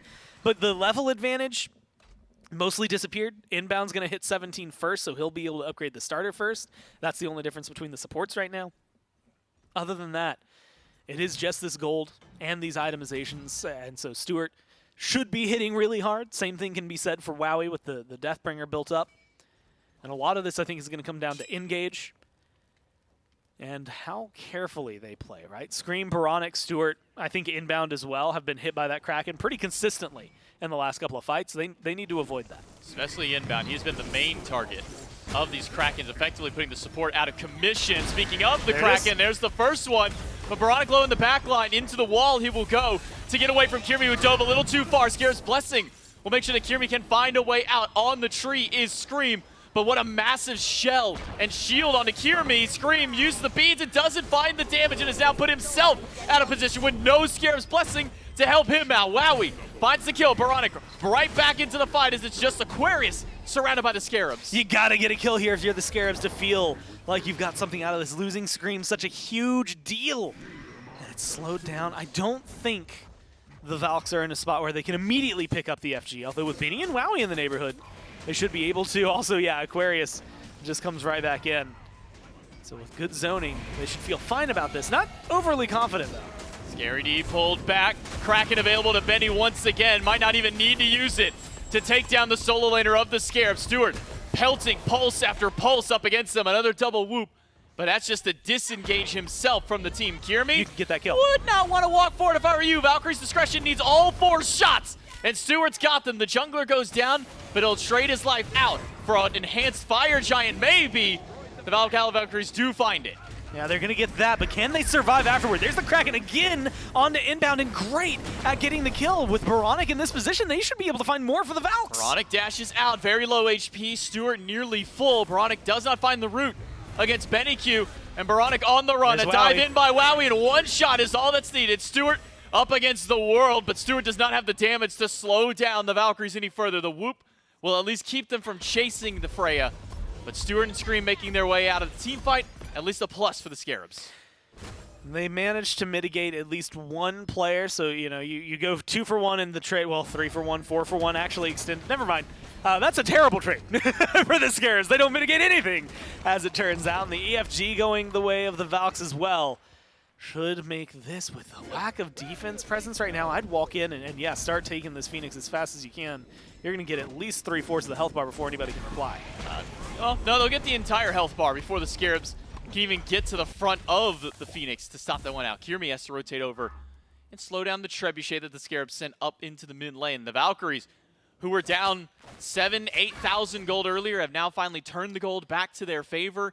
Most players starting to get their full builds online. BennyQ has been there for some time, and it's just spending the remainder of his pocket change that he's been scrounging up the rest of this game to upgrade his relics and start picking up some of these potions. So now, Gore, if you're the Scarabs, you've been losing just about every single team fight past the 15-minute mark. Where is their point to come back up against the Valks? Honestly, at this point, I think you just let this power play, you're looking to burn 2 more minutes, right? Should be able to throw up a defense, a actual 5-man, be there for it defense around one of these Phoenixes to kind of slow the Valkyries down. You've still got a lot of good damage. Look, Rada Tahuti was just finished by Stewart. I think that the presence and the capability is there. It is the play on field. You go back and look at that fight. What goes wrong the most? Scream leaves the rest of the team, dives super deep, doesn't get the kill, and dies. Then it's a 4v5 for the rest of that engagement. Yeah, Kiermi, is TKO'd, maybe falls out. You can call it a 4v4. Inbound gets hit by a massive Kraken, but it also connects on Baronic and takes about half the health bar from Baronic. So it's these little moments, and a lot of it is try not to get hit by the Kraken. Easier said than done, I know. But also don't go diving deep because of tunnel vision. And Scream has to use his soul. Will he go back in for the reinitiation with the rest of his team? Scary D at half. Inbound channeling the ultimate early. The Kraken won't find any value this time around, but Kiermi does find Scream with the ultimate. A dash out by the Circuit, and Inbound at critical HP will find a path on out himself. But everybody on the Solar Scarabs are falling low. Baronic, the only healthy member on the team, and he's being pushed away as Aquarius finds the execute onto Scary D. Inbound just a little too far for the Warrior to take them down. The Valks have found another pick and another bird. Yeah, this one, almost the opposite of last game, right? Very good early game from the Scarabs and might be able to make up some space here. They have to be able to find good kills. There's Baronic going in. They need something big. Stewart's finding a lot of big damage. Gamma is so low, but Baronic cannot find it. Baronic's ultimate down because he used it to get into the team fight. The Scarabs just cannot find these crucial picks. That's like the 6th or 7th time I've seen a Valks player get within 1 hit of dead and not disappear. So whatever it is, the Valks playing incredibly well. The shells that have been saving them, and just the movement, using the map, the walls, everything around them, that in its own has been incredibly impressive. But it is, these grouped up team fights. You go back, just watch this entire game for the first 15 minutes. Single pick oriented play is going towards the Scarabs. Just farm over there feels good for Stewart. But, grouping, I thought it was going to be a lot stronger, a much powerful, or more powerful team fight for the Scarabs, because you got an Osiris, you've got a Freya. But the group fight, the group team play, has just been better for the Valkyries. The Krakens have been incredibly consistent. The Whirlpools have been well placed. Kiermi's ganks into these team fights have been targeting specifically Scream and forcing Scream out of here. And it all changed when these Spectral Armors were picked up. Not necessarily for Gamma and Aquarius, although those are wildly helpful. But when BennyQ and Kiermi got them, and all of a sudden, Scream's crits stopped doing less. That really turned around their team play, or their potential in these team fights. And since then, it's just been nothing but praises for the Valkyries. Every step of the way, since those 2 items, it has stifled the Scarabs. And again, it comes down to some small plays. Trying not to go too deep, trying not to get too heavily isolated. Unfortunately for the Scarabs, you have to be here for this FG or else it's curtains for you. Whirlpool used by Benny, but he's got a decent bit of cooldown to get that back up. Scream up into the sky. Will he reinitiate into enemy territory, or will he use it to retreat? He will use it to get out of the team fight. His Inbound and Scary D are now being chased out by the Valkyries. Enhanced Fire Giant back up on the map for these teams to square off over. But Inbound has to drop his own Bracer just to make sure that his team has some extra way out. What a far difference it makes. Valkyries, again, it was just a bad early game in game 1, but this has turned things around completely. And now, look at the presence of their team. Scary D can't step up to him. Inbound can't be just a tank in the game right now without getting bursted down. And they didn't even use any of their ults for that. Then you factor in the fire minions over there on left, and Scream's just not in this engagement. It's a 4v5. Scream does not get to be a part of this team fight. He's going to make a late rotation over. Kiermi rooted out the wall by Inbound. Immediately dropped down. The Kraken finds Baronic's Aegis. so he'll be fine. Gamma got the revive on himself, and this might be the chance for the Scarabs to get back in this fight. Gamma at critical health. Scary D already gone. Stewart has got to find some big damage with these pulses against these enemies, but they're not quite finding it. Baronic and Stewart do manage to find some, but it's now a 2-for-2 trade out. Baronic down, thanks to Wowie. Execute out of Aquarius will find another, and it's just inbound to fend off against the Valks. Yeah, that's not going to work too well. Look, the wall can keep you alive, but I don't know if you are going to defend here. No Kraken available. Who needs it? You got the damage, and you got to carry. And I think with Aquarius, although not tanky, you've got fire minions as well. This should be just the run-through into the Titan. It's gonna be... Okay, maybe not. It's gonna be as close. The Kraken does slam inbound. A good freeze on a Benny Cube with all those minions there. The Valkyries are gonna take back game number 2. And it all started, I mean, Scream was 4-0 to start the game. Benny Q was 0-3 to start the game. And then all this crit started coming out from the Rat. It's something that you were questioning at the beginning. Does Scream commit to the crit tree? Yes. Yes, he did. But then that was an easy telltale for the rest of the Valks to start picking up Spectral Armors and effectively negate them. Yeah, 4 of them. What was it? Yeah, 4 Spectrals on that team to help deal with the Rat. And not even that. It was a lot of those moments, you know, the slow transition. It actually started with some small plays, like you said, a 4-0 start for a Ratatosker that then is met with a kill finally that goes the way of the Valks. And it feels very small. In fact, in terms of the gold and experience, it didn't really make that big of a dent into things. But it was time off the map that Scream wasn't being effective. And then, a couple kills later, but they finally got a second one. And then it was a little more impactful. And then, during these groupings, Whirlpools, Krakens, the Poseidon itself got a ton of value. I mean, I can count on maybe one hand how many of those Krakens were just hitting one person on the Scarabs. A lot of the time it's colliding with 2, and sometimes it's hitting them for the full damage, sometimes it's forcing an Aegis. Either way, opening up a spot for Kiermi to come in, and you know, you get to see a lot of good damage. I think it was like 30,000 coming from Stewart. You got a lot of presence from Baronic, but they just didn't convert those to kills. Too many times the Valks got away with that much health, and that's all you need sometimes. With it, the Valkyries able to claw their way back through game number 2. Can they keep up their momentum from game 2 into game 3? We'll take a look after that, right after this break.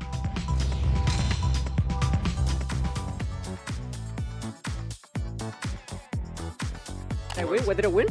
You win the respect. You're telling me an alien wore this? Perfect. Okay. Okay, that was a good cut. Messaging him to mute. The best graphics you really need, Ultra, of course, and I can probably watch a stream on the side. Content's gonna look good. Pretty good, pretty good.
wanted to see from the Valkyries in game number 2, not what you wanted to see from the Solar Scarabs. Though there were moments at the beginning of game 2, I'd argue for half of game number 2, where the Scarabs are riding high. They've got a big lead. This game is going in their favor. Surely it ends at 2-0. Slips through their fingers, unable to finish off some kills, and the Valhalla Valkyries can capitalize, and we move on to a game number 3. And so, Miff, the way you wanted to see the Valkyries answer in game 2, not necessarily early on in this game. They were kind of getting run over again, but the ability to capitalize on mistakes from the Scarabs, a good look that gives them a chance at a set win. Yeah, the Valhalla Valkyries, just a couple back-to-back engagements where Scream dives a little too far, and Scream being like the only guy with a lead on their team means when he dies, the lead dies with him. So the Valkyries exploiting that very, very well. But that early game presence from the Solar Scarabs cannot go unnoted for the Valhalla Valkyries. I think that when you are evaluating a match like this, the Valkyries won, but they might be thinking about that as if it were a loss, because that was a fumble situation for the Solar Scarabs. What was it, about 7,000 gold in the lead at one point, but the Valhalla Valkyries able to keep their mentals in there, played the team fights incredibly well, and we're finally able to exploit some of those overextensions we were talking about a moment ago. They're 8K down in that replay. Yeah, and they're dominating the team fight. They are certainly just owning it. But with all that said, I think the discussion needs to be, and it's not often that this is the discussion for the team that won, what needs to change? Because something needs to change. You can't keep seeding the early game as heavily as the Valkyries have. Yeah, you don't win a game like that where you're that far behind very often. No. The cards didn't align. The stars aligned and the cards fell in the right direction for the Valhalla Valkyries. The cards folded, the stars aligned. The stars aligned, right. Actually, yes, you were right. 9-5 for Benny Q, though, on the Poseidon. And those Poseidon Krakens later on in the game, just hitting so impactfully. Look at the Spectral Armor presence. Everyone but Wowie picked up a Spectral Armor. Yes, Kirami, yes, Benny Q, and then, of course, Gamma and Aquarius. So your critical strikes just not hitting the target quite as heavily. And the scaling just picked up for the Valhalla Valkyries. 48,000 damage out of a Poseidon in the mid lane. And you wonder momentum-wise, because I think you're right, Miff. It is a valid point where if you're the Valkyries, you got to say, okay, yes, we won, but it feels like we got away with one there. Right, first map win of the phase.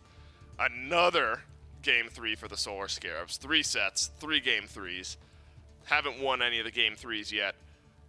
You need to see one go in, I think, if you're the Solar Scarabs here. Or the Valks. So it's two totally different mindsets, I think, going into Game 3, where the Valkyries are like, all right, we won, but how can we fix the early game? Scarabs are like, oh my god. What happened? What happened? How did we lose? And so adaptation-wise, I think it maybe is the reverse. Maybe the Solar Scarabs can stick with that same style of composition and test the Valkyries and see if they have an answer for it this game. Yeah, I'll do you one better. Can and should from the Solar Scarabs. They've dominated the early game in both matches this set. Wow, he clearly heard something he did not like, so... So we were 8K down at some point that game? Are you serious? What? Again? I'll do you one better, Miff. Please. The Scarabs will keep their same strategy. You're predicting? Yes. The Solar Scarabs. Those guys are unpredictable. They are unpredictable, but I have liked what I've seen them draft here so far. I agree, though. They should stick with a similar mindset of game moving forward here. Loved what I've seen from Scream, but now we've gotten a couple looks. Though this is a loss, we've gotten a couple of looks where we hyped up Ironic so much, hyped up Stu so much for good reason. They've really stepped up for this team. That doesn't mean, there are still games. I think 15-5 in a win on Kali for Scream is kind of a Scream carry performance. That game was looking eerily close to that Kali style of game. You go 7 kills early in this game, you're 4-0, everything rolling for Scream, but the Valkyries just had that answer. P's and P's for Game 3 between the Valkyries and the Scarabs. One team will get their first set win of the phase after this Game 3, and the other will be searching for that first win in later on sets. Valhalla Valkyries stick with the Kali ban, 15-5 as I just mentioned, obviously living in their heads, and for the first time this set, we'll end up seeing a Khepri ban, so that dynamic will have to change. I think the Khepri ban will favor the Solar Scarabs just because of how the pacing of the last couple of games have gone for them. Khepri is essentially, hey, I'm the stopper. You might want to get early game aggression, but good luck. Do it twice. Scarabs blessing every single time. So with the Solar Scarabs having as much dominance as they have in the early team fights, the gank phase, the laning phase, You want to remove the pieces from the Valhalla Valkyries that can elongate the match, that can slow you down. Because that's exactly, again, harkening back to the interview that we had at the top of the set from Wowie, that was the exact strategy of the Valhalla Valkyries. They said, and I quote, "The Solar Scarabs are a team that really like to play through that early game aggression. All we have to do is weather the storm, and we'll take them in the team fight." They generally start to struggle at that phase of the game. Game 2, I wouldn't say they weathered the storm, but they did certainly They did win the team fight, and they got there, and that's where they won out. This time around, I think the Valkyries, with 2 games of data in this set, will likely have a better chance at surviving throughout that early. But the Solar Scarabs, every single time, have dominated the early game. So I'm expecting more of the same from Game 3. Bologna could give you more of the same from Aquarius, who I do think had a pretty standout performance there on the Achilles as well. The executes by the late game, the control, and decent damage. 4-1 and 11. I would argue the best KDA of the phase, potentially the year so far for Aquarius on the Achilles at 4-1 and 11. And you need more of that for the Valkyries need, especially with some of the controlling warriors that we've seen here as of late. You need your solo laner to be able to step like that. So Bologna ends up being the first pick here. Gilgamesh and Mercury both banned out by the Valkyries. Nem, and then of course, as I mentioned, the Khepri also taken away. So both junglers taking a couple of hits early on in the ban phase here. And the Valhalla Valkyries absolutely with some options. They've picked jungle after solo a couple times. They've picked support early on in their draft phase. But it looks like Bologna solo, Osiris jungle for a little bit of extra dive for the Valhalla Valkyries. A good deal of dive. You're taking away one of the Solar Scarabs. Comfort pick. Scary D may have struggled a bit with landing the ultimates in the previous match, but certainly was a presence inside of those team fights, was able to separate a couple of those engagements. Now won't have that same opportunity. And out of the jungle, I would argue Osiris really does fit Kirmi's playstyle. He loves playing that early aggression, loves going towards things like the Shiva, the Erlong Shen, and I would put Osiris in that same category of, hey, I might be going Mannequin Scepter, and if I do, levels 1 through 3, simply don't stand near me or you will die. That is the nature of Osiris and how strong that sickle is and how easy it is for him to apply those auto attacks. So decent threat level already from the Valkyries' top 2 selection. Bologna can act as that solo agent in the lane, and wherever Osiris is will likely have an advantage on the map, at least for the first 10 or so levels. So Poseidon again, but this time for the Solar Scarabs. And Ur. So Poseidon and Ur both fall into a very similar category where both have been played 8 or 9 times this phase, a decent amount of times this phase of the SPL. And both of them have only won like a third of their games so far. Poseidon around a 38% win rate, Uller around a 33% win rate. So highly prioritized, Myth. Just haven't quite hit the win rate mark on either case. Yeah, I am wondering where we're going to see these picks as well. Generally, when I see Poseidon for the Solar Scarabs, my mind immediately goes towards Scream in the jungle. In the past, I'd say Ull would likely be slated for mid, but we know that Scary D can play this god very well. So if we're guessing here, the Valkyries likely guessing themselves, I wonder, we'll get a better idea of what the Valkyries are thinking as this ban phase starts to roll out. But an interesting selection, and an early one in that third slot. Raw taken. Benny loves this pick, brings your team some sustain, has all right survivability because of all the movement speed he's got from his passive, but Ra is not a contested pick, and I think it's certainly one that he could have held off on a little bit longer. Well, game 1 for the Scarabs, remember, we got juked out a bit, where we saw Chernobog locked in, then Uller was locked in later in the draft for the Scarabs, and we said, all right, so it's going to be Uller for Stewart because we've seen Chernobog over in solo so much. Ended up being Uller in solo, Chernobog over for Stewart in the duo lane. So my educated guess is that's what will happen again. You'll still have Chernobog for Stewart. You'll have Uller for Scary D. It's what worked in game number 1 for the Scarabs team. And then Poseidon, I guess, yes, potentially could flex jungle or mid lane, depending on what the Scarabs feeling like they need and the rest of their composition. Oleron taken off the table by the Valkyries, as well as a Fafnir. Both of those would have offered pretty good boosts through the Solar Scarabs draft, as well as an Ardio now banned out. Another pick that Wowie does enjoy playing. So if you are the Scarabs at this point, Myth, does this Ra start to change ban-wise? Do you think Artemis and Kabrakan have anything to do with the Ra being locked in, confirmation on the the setup for the Searing Pain, things like that, or are those just two good bans that you don't want to play against? Yeah, I don't think the Ra affected the Solar Scarabs ban phase there much at all. Yeah, the Ra doesn't really worry too much about comboing off of Artemis. That's not to say that Artemis can't set up for Ra to Caledonian Boar and to Transgressor's Fate. Pretty easy to line up a Searing Pain from there, Cabrakan Stun as well, but I think it's more so how those picks would have complemented the entirety of the draft for the Valhalla Valkyries. And we worried about confirmation on Searing Pain, worry no longer. Groggy Strike or sending someone into the air with Epic Uppercut or even the Sleep from Kumakarna, all going to set up for that Ra very, very well. But looking at the draft from the Valks, it's low damage output across the board in the late game team fight. It's really, really reliant on that Ra snipe. This Ra has got to carry a lot of the weight. I'm sure we'll see some damage output from their Hunter selection. Wow, he's still holding off on his, but overall, this is a composition that is going to struggle to confirm some of these kills. You're not too concerned about the frontline potential or even just like some of that poke, but finishing kills as of now, completely in Ra's wheelhouse. Well, Benny Q is such a dynamic Ra player that we have seen highlight reel plays from this guy on this pick. At some point this game, a big Searing Pain is going to get hit. How impactful it is depends on the game state. The Valkyries would love to have that be a game-ending style of moment.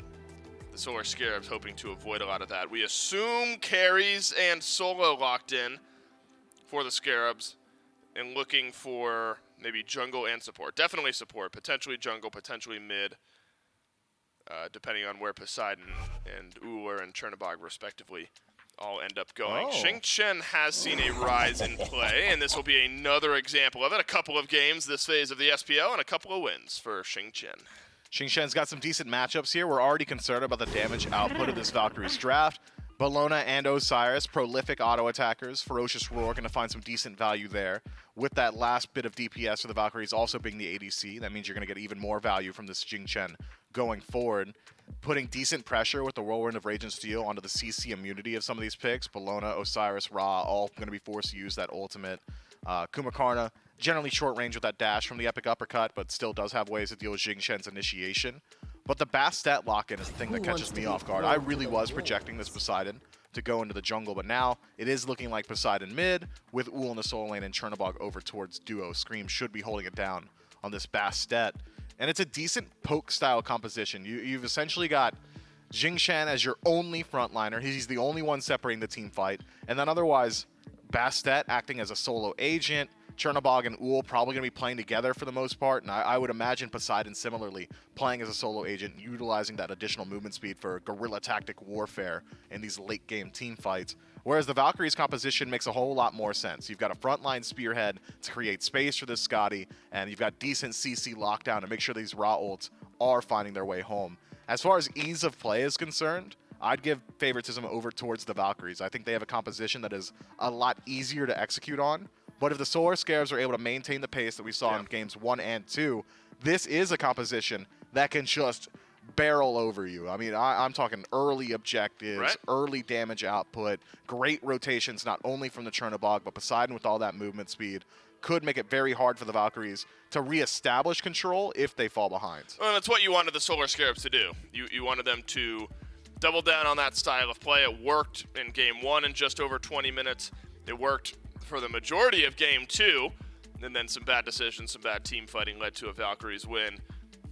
Led to believe it'll work here in game number 3. I want to zoom in on the Scotty just a bit here because only the Artemis banned away by the Solar Scarabs, and then a Chernobog and Uller picked. So plenty of standard, more auto attack centric style hunters left available for Wowie. Do you think Scotty was ultimately a good pick, the right pick here for the Valhalla Valkyries? I think the Valkyries are probably worried about Stu's ability to just rotate out of lane, right? It's this Chernobog who's just teleporting these team fights all the way across the map that Scotty can't keep up with. So what's the answer to a Chernobog who's essentially playing passively in the lane and then rotates out elsewhere is, let's bring the 1v1 potential. We'll see things like Ho Yi, maybe even the On Her. Scotty fits that style as well of, hey, I'm just going to look for that 1v1 in lane. Even if he is teleporting out, he's at least teleporting out at half HP or worse. So it will limit a bit of Stu's freedom to do whatever he wants. So I think Scotty certainly fits that style for the Valks. And so the tone of this game, Myth, more important than it was even at the beginning of this set. Because remember, in phase 1, Solar Scarabs, their only set win was over the Valkyries. Valkyries upset the Leviathans for their first win in the SPL in general. As of this point in Phase 2, Solar Scarabs still searching for their first set win. Valhalla Valkyries still searching for their first set win. One of the two teams will notch their first win of the phase in game number 3.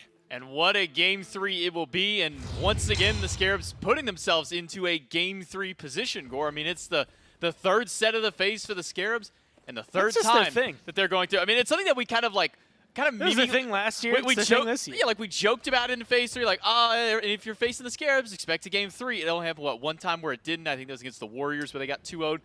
But ever since then, Scarabs were 3-0 or 2-1-ing or 1-2-ing in most cases, often not. And now we're back in a new season, a new phase. The Scarabs are right back to their 3-game sets. And, you know, what's interesting is always the dynamic they come by, because I think there was a period of time where it was always they won Game 1 and lost Game 2, and then they would always lose Game 1 and then win Game 2. And it was just that issue of making it consistent to try and get both of them. And, well, hey, who knows what we're going to see out of them. I'm always excited to watch how they play and grow. I think this is a team of fun dudes to watch. And so far, they have not disappointed. Like you said, giving us 3 games every single set and being able to keep it close no matter which opponent they end up going against. And I'm curious about this entire game, just in general, how this one's going to go. Baronic now on the Poseidon, Benny Q on this Raw, which I know is absolutely insane in the right moments. So I'm just excited to see like the mid lane matchup, how Wowie on Scotty is going to go throughout this one. The Osiris jungle's really enticing. There's just a lot, you know, from top to bottom. The Uller for Scary D was absolutely insane in game number 1. So I think every single lane and every role has something going for it that is making it fun to watch. Yeah, I mean, Benny is notorious on this Raw back during the SPL qualifiers, making some top-level highlight plays with this, blind snipes over walls, just shots in the dark, setups, and even snipes without setups. I think back to a double snipe that he had way back in the SPL qualifiers. Didn't get a kill with either of the people that he hit, but hit them both for like 1,000 HP at that point in the game and essentially had TKO them from the fight. So I'll be keeping a lot of eyes in the mid lane for that matchup between Baronic and Benny as these level 5s start to hit. For now, just in the level 2 bout, the advantage has been going over to Benny and Kierme more often than not. And honestly, I partially expect this, not necessarily because of the clear, but also because of the clear. I think Kierme is going to be able to hit a little harder. But thank you. I appreciate how aggressive he's playing this. I don't know if it's necessarily a call that I'm like 100% behind, but I can appreciate it because of how well pushed out the rest of the Scarabs are. And that's, you know, where I think a lot of interesting points are going to be made is in this mid lane and from this Poseidon and this Raw, because both of them have really decent clear, although I think Raw's comes online a little bit quicker than what you're going to get out of Poseidon. Both of them have great ults, but Raw, again, long build-up, big burst. Kraken, long build-up, big burst, although slightly quicker in terms of execution. And so I think the plays are going to be made around there, longer range for the Raw versus maybe a wider area there for Baronic. Both of them have really good teamfight impact play, and it was that Poseidon last game that was making a huge difference. I mean, hitting 2 3-man ults and a majority of those engagements almost always locking down at the time inbound. So Baronic here could potentially find good kills onto Gamma or onto Aquarius, things like that, if they get a little too aggressive.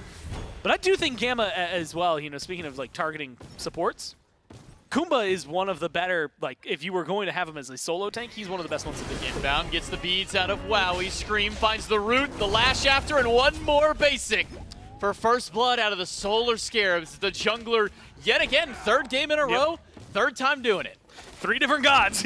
Yeah, as 3 different people. Put Scream in a game and let him play jungle, and he will get you first bloods, I think is the moral of the story here. It works out really well for them. Again, really good presence, I think, from Scream to this time put it in the dual lane. He's got it, in 3 different lanes as well. Got 3 people, 3 lanes, 3 gods, 3 games. The man of 3s. The man of 3s. 3, yeah, you know what?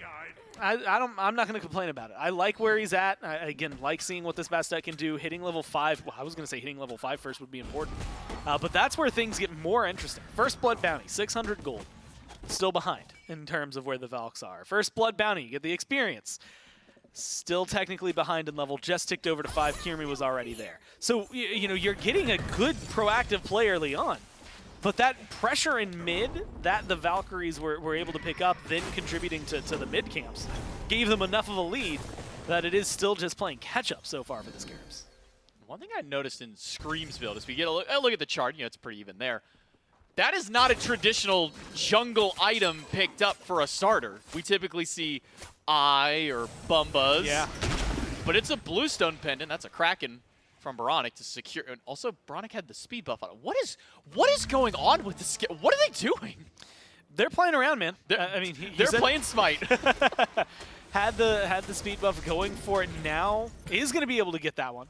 And so he's going to pick that up. I actually like this. So this is something, and this is going to harken back to some old Poseidon metas, but Poseidon moves very fast with this Doom Orb that he's building into.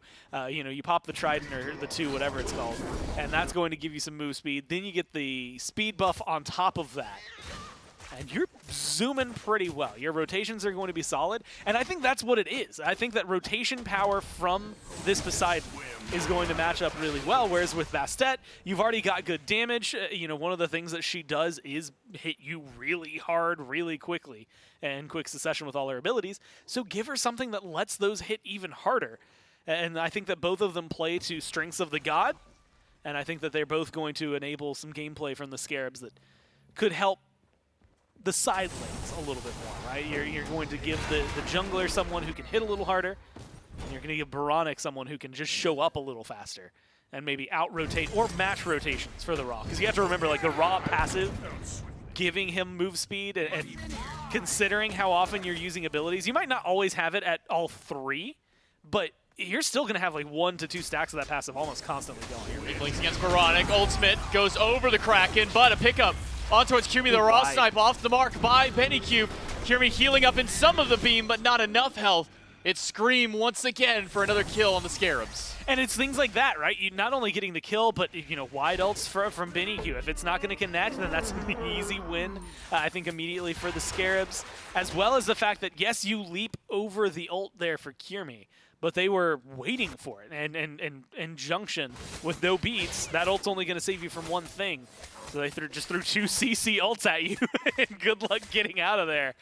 So I think I already know where Kirmi's mind is at, sitting about 6 levels from now and a nice pair of beads waiting in that relic slot whenever that happens. Now it's Boronic and Scream who will take out their own Scorpion on the lower side. And with that second kill, the Scarabs have finally got themselves up in the lead, about 500 gold up over the Valkyries, and a little bit more XP now. So finally we've gotten away from the 0-0 down. It's 500 gold, 1500 XP, and an invade towards Bennycube. The beam will secure the red buff, but will it secure Bennycube's life? No, it will not. Gamma finds a good ultimate up against Inbound, who's got his second leap to jump himself right on out.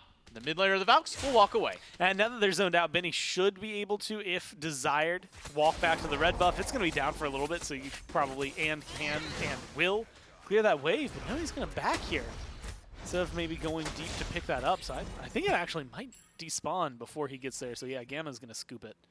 Or not. No, they're just going to let it go to waste. Either way, I guess it's not the end of the world. You still got the experience from it. Feels like somebody could have picked it up and at least worn it for a little while. I feel Although, grand scheme, does it make a difference having that red buff? Like, if it's not going on to Bennycube, I don't think it matters. Because over the next, 4 minutes, are you really going to be fighting so much or hitting so often as like a Kumba that you're really going to feel the impact of having it there? I don't think so. I really feel like Boronic has just become the second jungler on the team. He went all the way to the enemy purple buff to try and start a fight. He's moving so fast. He's zooming. He's got the zoom orb online. He's got that Eye of the Jungle along with him, and he's got that Trident. He's not the second jungler. He's just the jungler. Yeah, at this point, he might as well be. He has taken every speed buff beyond the initial spawn of it. From this point onward, Boronic is just racing across this map I was going to say the speed of light, but that's raw in his passive. And it's actually interesting to think about this, and this is how I'm going to describe it. Boronic is the jungler right now. Scream is the ganker, right? Like, Scream is going to come up and help you with fights. Boronic is just the one play. Like, he's just the jungler, dude. You know what? This is an interesting twist of events, only to me because I don't think I've seen Scream not play jungle in a while personally, but on top of that, Scream does so well in the jungle, man. I don't know where they're going at with it. I mean, it's been fun. I mean, look at the experience, look at the farming. You've got 2 levels. No, Gamma got picked up and will be dropped right back down. It's Stewart getting the credit for the kill on that. Great initiation by Scream. Got the ultimate out of Gamma, who was trying to steal away a single chalice. Sure, gets the trebuchet, but loses his life because of it. And again, look at where Scream's at. Up 2-0 and 2 levels over Kirmi right now, and they're able to find plays like this. And EQ gets hit by the Kraken, hit by the wave, and hit by Stewart, who will pick up his 2nd kill of the fight. That ultimate by Benny to secure the red buff after the invade last time around, but it's still not enough. I'm starting to get flashbacks to game number 1, dude. This is. I mean, look, it's nowhere near that gold lead. In fact, they had a bigger gold lead in game 2 and lost than they have right now. So the Scarabs maybe still have a much higher end that they can go towards. But with Pyromancer spawning up in about 5 seconds, that should open up at least an easy neutral objective for them to start looking towards if you want to maybe further this.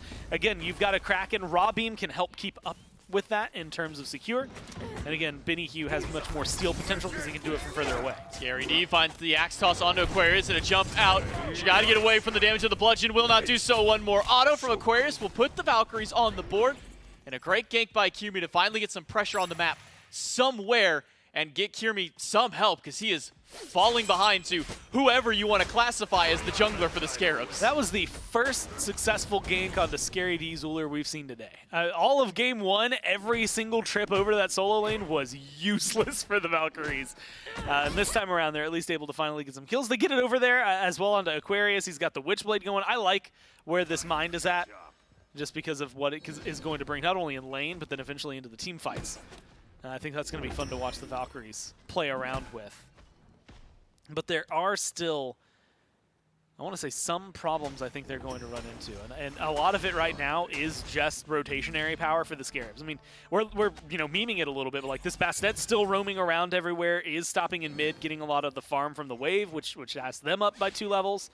But then you're also running around, with Veronic, and you have the Kraken. Kraken will be jumped over by Eagles Rally, but Veronic doesn't have the movement speed. Benny finds a nice snipe onto the enemy mid laner, but Benny Q himself will go down to the jungler. Scream picks up a double kill in the fight. Gamma, with no ultimate, has no escape path. A great axe toss by Scary D to put the support down. It'll be Scream to find the triple kill for the Solar Scarabs. But helped out by part number 3 of the rotationary power. Stewart, look at that. I mean, Stewart's just going to get into places. Everybody on the Scarabs are going to be in fights before the Valkyries even realize there's a team fight that's about to break out. That turned from a 2-on-2 to a 5-on-3 incredibly fast.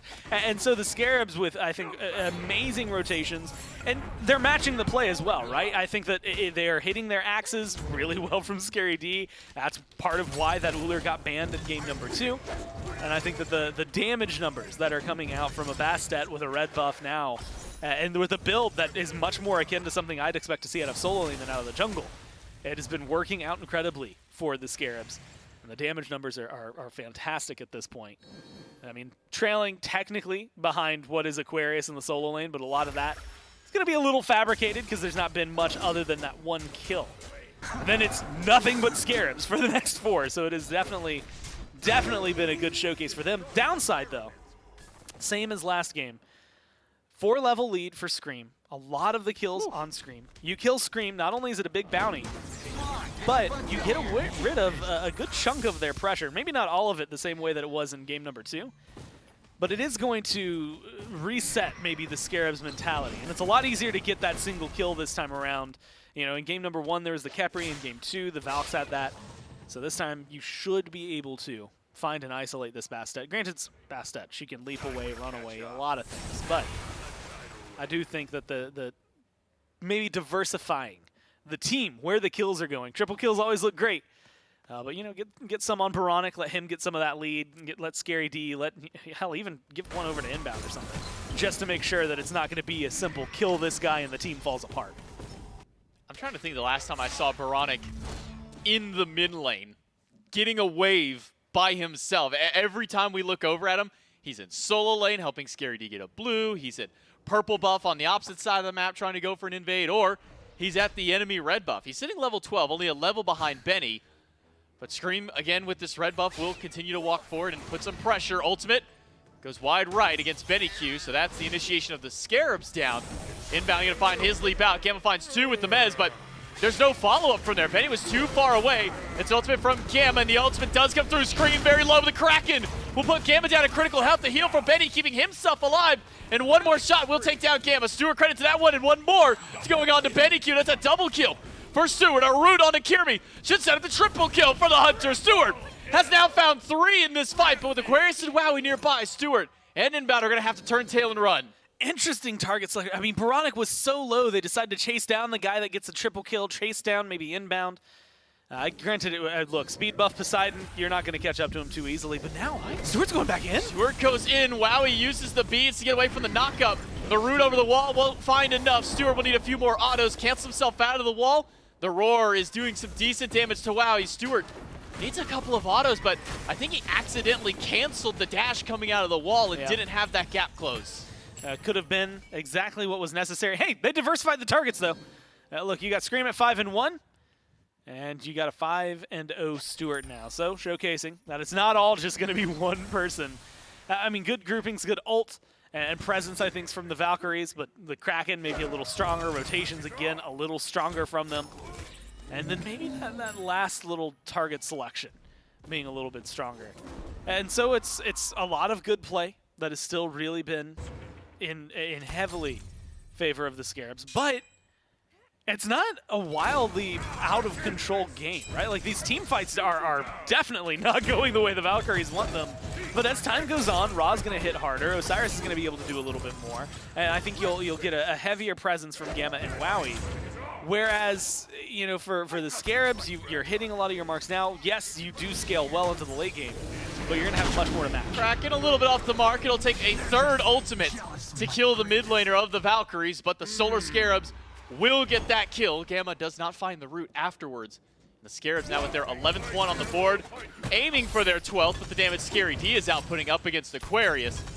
But he is still just by himself. I said that earlier, and I didn't think a solo kill would happen, but then I was proven wrong. The Solar Scarabs, with all the pressure in the world, have now moved themselves over to the Gold Fury pit. Gamma and Wowie are going to have to do a lot to take this one away, but they won't even step foot to the pit. It's the Solar Scarabs to the Gold Fury. It wouldn't have been worth it to try and fight there. Look, you're already behind, and at this point with the Valkyries, that one's one that I think is easy to let go.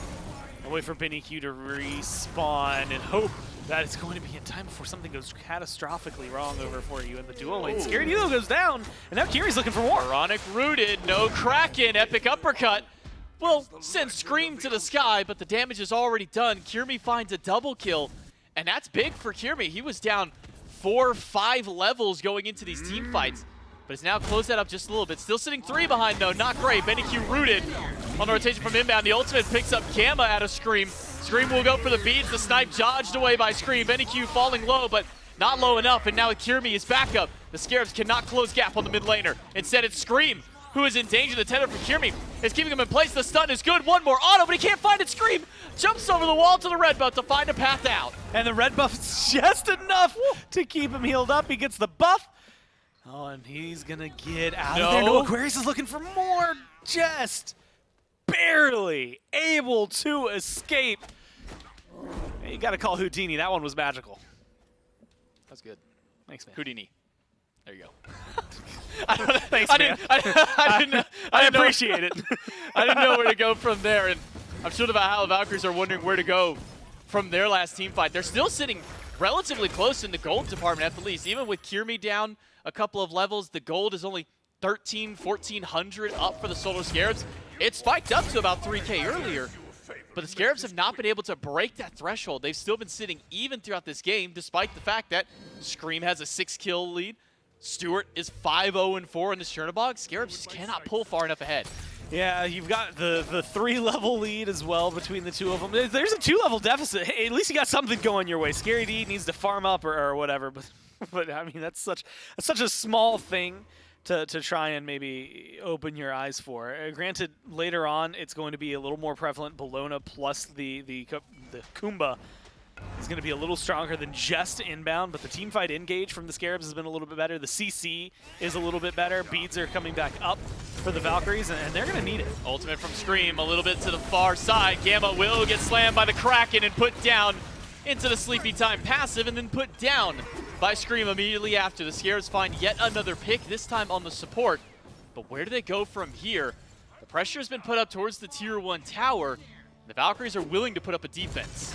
I'm keeping my eyes on builds right now, specifically on Benny because I feel like he's going to be the one that needs to do the damage, but it's not enough. Inbound getting chunked by the tower. Aquarius goes in, finds 2 with the Eagles rally, but the snipe from Benny has already been used. Kirby finds 2 with the dunk, and inbound will go down. The reinitiation from the Valks have proven fruitful so far and makes it a 1-for-1 trade. Keeping things about as balanced as they could be for now. Pyromancer's still available. That honestly is on my mind. A very easy to go pick up, burn down objective. Not too much if you lose it, but really good, especially for the Valks, if they're able to scoop that one away. But it's also built around awkward timers, right? Beads are down now there for Benny Q. You're going to be missing out on beads for Aquarius. You have to worry about the respawn timer, about 1:30 for an Oni Fury. So going for a Pyromancer, it's kind of now or never. It looks like now is going to be their answer. Scared he should. No, he's not going to spot it out. He didn't go that way. No, he didn't. He'll walk to the wave, and the Valkyries will find another objective. Can the Scarabs at least find a pick onto Wowie? They should. With 2 people here, they will. Scream gets the shell on him, so he'll be able to walk out of the tower. Aquarius a little bit too late to slow down the kill on the dual lane. But that's Wowie's life for a Pyromancer. Yeah, so honestly, at this point, Wowie is down as far as they are. Maybe worth. I mean, that's a lot of relics and an ult expended by Wowie, so that kind of sucks. But at the same time, getting any gold for the team feels like you're going to be making steps in the right direction. It just depends on where they're going to be able to find some of that carry power. I think with the Heartseeker online, and soon enough, wherever he ends up going with this next one, either into the Titan's vein, something like that, could give a lot of power, I think, over towards Wowie. But with, Benny at 1 and 4, at least keeping pace, I'm starting to funnel some resources into the Raw and feel a little more confident about that. Let Wowie play the catch-up game for a little bit. Same thing there for Kirmi. I think both of those two have a lot of potential at the high end of this game and the high end of play right now. It's just hitting that and unlocking that. Kirmi's been hitting that stride a little bit more often, though, despite the deficit. And so I'm going to keep eyes on that. There's no way. Fire Giant started by the Scarabs. Aquarius and Gamma have spotted this out. With the fire at half HP, the Scarabs could call off the commit to the objective and maybe a commit onto Aquarius instead. Eagles rally. We'll get the Bologna away for now. Gamma finds the Mez on top of inbound to slow down his aggression through the jungle. The Scarabs go for a wild play. They don't get anything out of it just yet, just an ult from Aquarius. That's honestly still a big deal, though. Eagles rally great at being able to close gap on the FG and look for a steal. Fire is melting. Kraken will secure it. The Scarabs get the Fire Giant 3. Put to sleep right after. A snipe from Benny Q would be great at this point, but he does not have it to find any of the damage. Instead, it's a scattered fight inbound in the backline. Picks up 1, throws Wowie right into a whirlpool, and Wowie will go down. It's Scream who finds the kill in the backline, but Kirby trying to turn this one back around. Stewart has dove in and will find Benny Q. Unstoppable for Stewart. Gamma, critical health. Let's find another massive Mez, but Kirby cannot get out of the way of Stewart. That's a double for him and 1 for Scary D. I mean, it's just clean pickups, man. Good fights from the Scarabs. Game 1, it was overwhelming in their favor. Game 2, they had the lead and then it started to slip through, right? Good picks and then better team fight from the Valkyries. This time around, it is just team fights once again. And partially around this Poseidon, I think the rotation power that Baronic has had this set has been amazing. The Chernobog has been able to really assist them out. But you have to give credit where credit's due. 8-1 and 7, Scream's looking really good. Scary D's finding axes, and pretty much every single person on this team is hitting them exactly the way they need to. Maybe even a little harder than they need to. But at this point, for the Valkyries, it's not just like, okay, cool, gold deficit, how do you fight around that? Or objectives, how do you fight around that? Level experience, how do you fight around that? A lot of it is just, can you group up the way you want? Benny Q, we've seen some masterful plays on this Raw, but a snipe that doesn't seem to get a whole ton of damage that makes a big difference for them. Wowie, I'm going to be honest, this Scotty, almost said Scarab, this Scotty has been negative impressive. Like I've not seen it really do anything other than use its relics and turn tail and run. So there's just a lot that I think the Valkyries just don't have going for them that could have been maybe more powerful, more punch, and more strength behind them that unfortunately right now the Scarabs are benefiting off of wildly because of. Bronic picked up a red buff. His red buff. Or no, I should say Scream's red buff. That's the that is the main thing that I noticed is that Scream actually has a speed buff around his waist now. Bronic does go back and pick up a They've Soul decided Reaver. Bronic's fast enough. You have enough speed. You have a fully No stacked, breaking the sound barrier on the Conquest map. Yeah, you have a fully stacked Charon's coin, a Doom Orb, and a Toxic Blade. I think you've got enough, Bronic.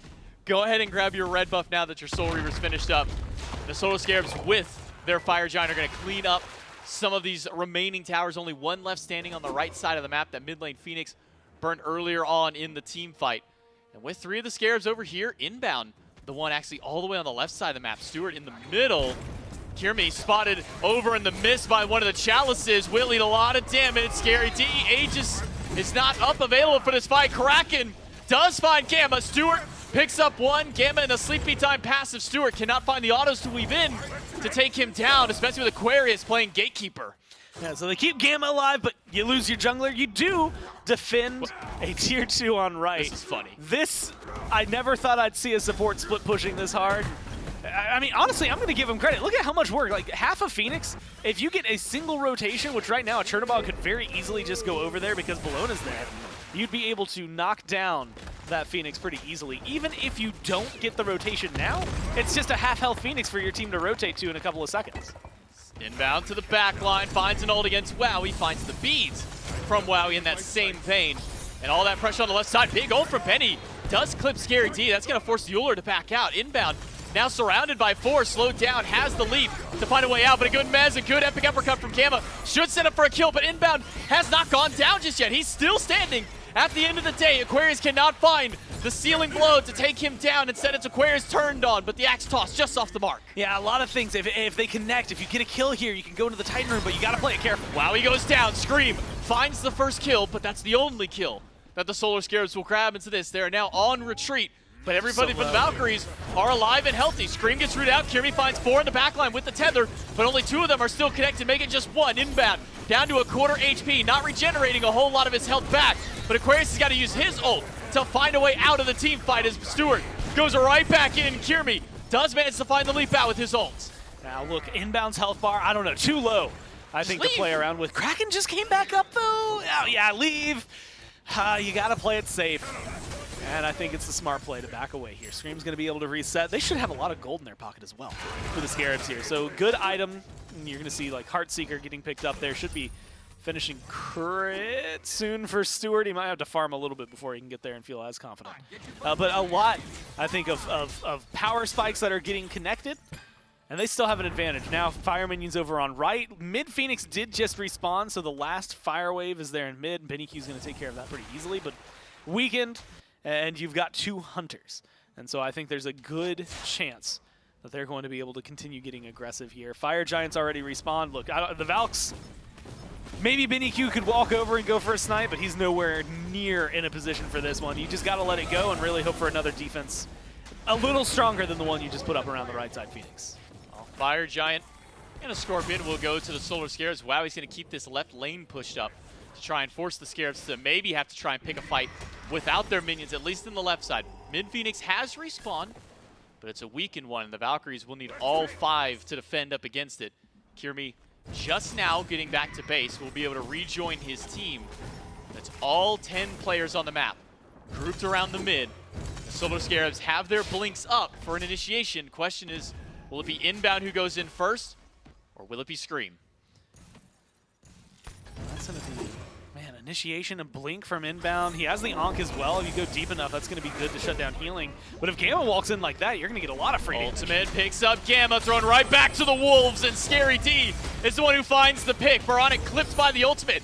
Out of BennyQ once again. Scream dives in the backline, and the relics from Wowie have been burned through, and so has his health bar. Inbound finds the final swing. Kirmi forces Stewart into the wall. The Lord of the Afterlife misses Stewart. Needs a little bit more damage, and he'll find it, but Aquarius trades out his own life. It's another kill up. This one for Scream. Only BennyQ left alive to defend against 4. And with no ultimate, no beam left to his name, and no minions to help him out, BennyQ will do everything in his power to fight against 4, but he does not have the damage, he does not have the defense, and the Solar Scarabs in Game 3 will take the set. That one starts out very similar to Game 1, follows a pace similar to Game 1. Little bit closer for the Valkyries than it was in that initial game, but early leads for the Scarabs that then compound into further leads. You get, I mean, we were, again, joking about it, but a Bastet that's farming on the mid waves and getting a lot more consistent experience, a Poseidon that's rotating around a lot, and the two of them in tandem going up higher and higher in terms of experience than their counterparts. That then transitions pretty easily to some good team fights, and I expected a little more maybe to come out of the Valkyries, but by the time they got to that stage, the gap was just enough, and again, Kraken's being incredibly impactful throughout that one. Something that, again, like Worlds Finals, you never get to see them, but at least here in the last 2 games, that Poseidon was essentially the thing that changed these fights. It really just roasted, I guess, the Poseidon pick in general. Yeah. The Solar Scarabs giving us a little bit of a razzle-dazzle as far as their mid and jungle were concerned, but at the end of the day, they come out on top and get the dub. That's all from us on the cast. We'll throw it to the desk to close out the set. Solar Scarabs finally get a Game 3 to go their way, grab themselves their first win of the phase here in Phase 2 of Season 9 of the SPL. Feels like, though, Myth, and this is due credit to the Solar Scarabs, this one could have been done, maybe should have been done in just 2 games. The Scarabs just played an overwhelming brand of Smite today. A couple slip-ups in Game 2 give the Valkyries a route back in. But in 3 consecutive games, it felt like the Solar Scarabs had the early game figured out, had the gold lead figured out. Just took games 1 and 3 to really capitalize on. But in Game 3, it's a completely different version of that early game. It's such a unique strategy that we saw between Baronic and Scream, where essentially they're trading roles, but not just once, consistently throughout the match. If Baronic wanted to farm mid, Scream would rotate over towards the dual lane. Otherwise, Baronic was farming the jungle, and Scream was just sitting there in mid. And I talked to Slaney about it. It's like, man, what is going on? Why are you going for this style of play? And he tells me, again, a brainchild of Slaney, by the way, coach of the Solar Scarabs. He said, look, Bastet's jungle clear, incredibly weak throughout the early portions of the game. Once you finish up that Transcendence, then you can start looking towards the buffs. You can start farming it a little bit more consistently and in a timely manner. But until then, it's just easier to clear out mid. It's just easier to utilize that Bluestone for Bastet, which does have some phenomenal transforms or upgrade options into the late game for that god. So I suppose it's just been a very long time since we've seen the laning phase broken up and approached it in a different manner. So it's just really exciting to see that the Solar Scarabs not only came with a brand new strategy, but it just worked. And it worked really, really well. Scream got off to a great start this game. Stuart, though, really knocks it down. This Chernabog, remember, with Uller and Chernabog, especially with one going to the solo lane, as of late, you'd assume that Chern would go solo, and then Ull would stick over in the dual lane. Stuart, of course, very good at both of those picks, but the Chernabog just looked out of this world in game number 3. A 15 KDA. That's pretty good. 10-1. Yeah, is how Stuart ended, as well as Scream at 10-1 and 11. Scream, rather. The one extra assist, slightly better KDA than Stu, but really it was the 1-2 punch of damage from those two between Scream and Stuart. And so the Solar Scarabs are able to make this early game kind of pressure style of play really work here against the Valkyries. Valkyries just didn't have much of an answer. And so back to the drawing board for that squad. But I do think this is a good building block for the Scarabs moving forward, realizing that this style of gameplay is something that they can lean on. And speaking on the Valkyries, I was surprised they didn't even once throughout this set try and bring that early game pressure that we so associate them with sets previous. I think maybe they got in their own head a little bit and said, look, the Solar Scarabs are like the early game team. We don't want to fight them there. Instead, let's aim for that late game. But in going for a different style, we got a different look at the Valkyries. I would have loved to have seen how a game would have played out if they were both going at it just from minute 1. Right. Well, like the Solar Scarabs, get it done in 3. Good looking in all 3 of the games. Just needed the one extra one to seal up this set. Stuart, though, the ADC for the Solar Scarabs, now with me for the post-game interview. Stu, finally getting that Game 3 win. You guys have gone 3 games in all your sets. You finally get the win here. Does it feel like a weight off the shoulders to the squad to finally get over that hill in Game 3? I mean, a win is a win, but I guess, I could say, yeah. And I wonder for you, because when I was talking to Myth about it, when we see the Chernabog picked as well as another hunter, I'm used to seeing Chernabog over in solo lane. Did you have to kind of nudge Scary D to let you get the Chernabog, or is he feeling Uller anyway? No, that's just what we practiced and that's where we were going with, Well, it was really comfortable style of play. It really felt like early game was the mindset for you guys, just kind of run over the Valkyries. Do you feel like that's a style of play that works specific against the Valkyries, or is that just what you were feeling today? Let's get aggressive early. Well, we were kind of playing for like mid game, especially Sure. with the best at mid, kind of because we like Yeah, right. they're doing a little You swapped it, right? thing, yeah. So we were kind of playing for mid game, but like we kind of just beat them all stages, kind of I think. So it doesn't really matter. Right. Well, look, it was a really fun strategy to watch. Great to see you guys get back in the win column. Looking forward to some more of it. And Thank you. Congrats and best of luck. Thank you.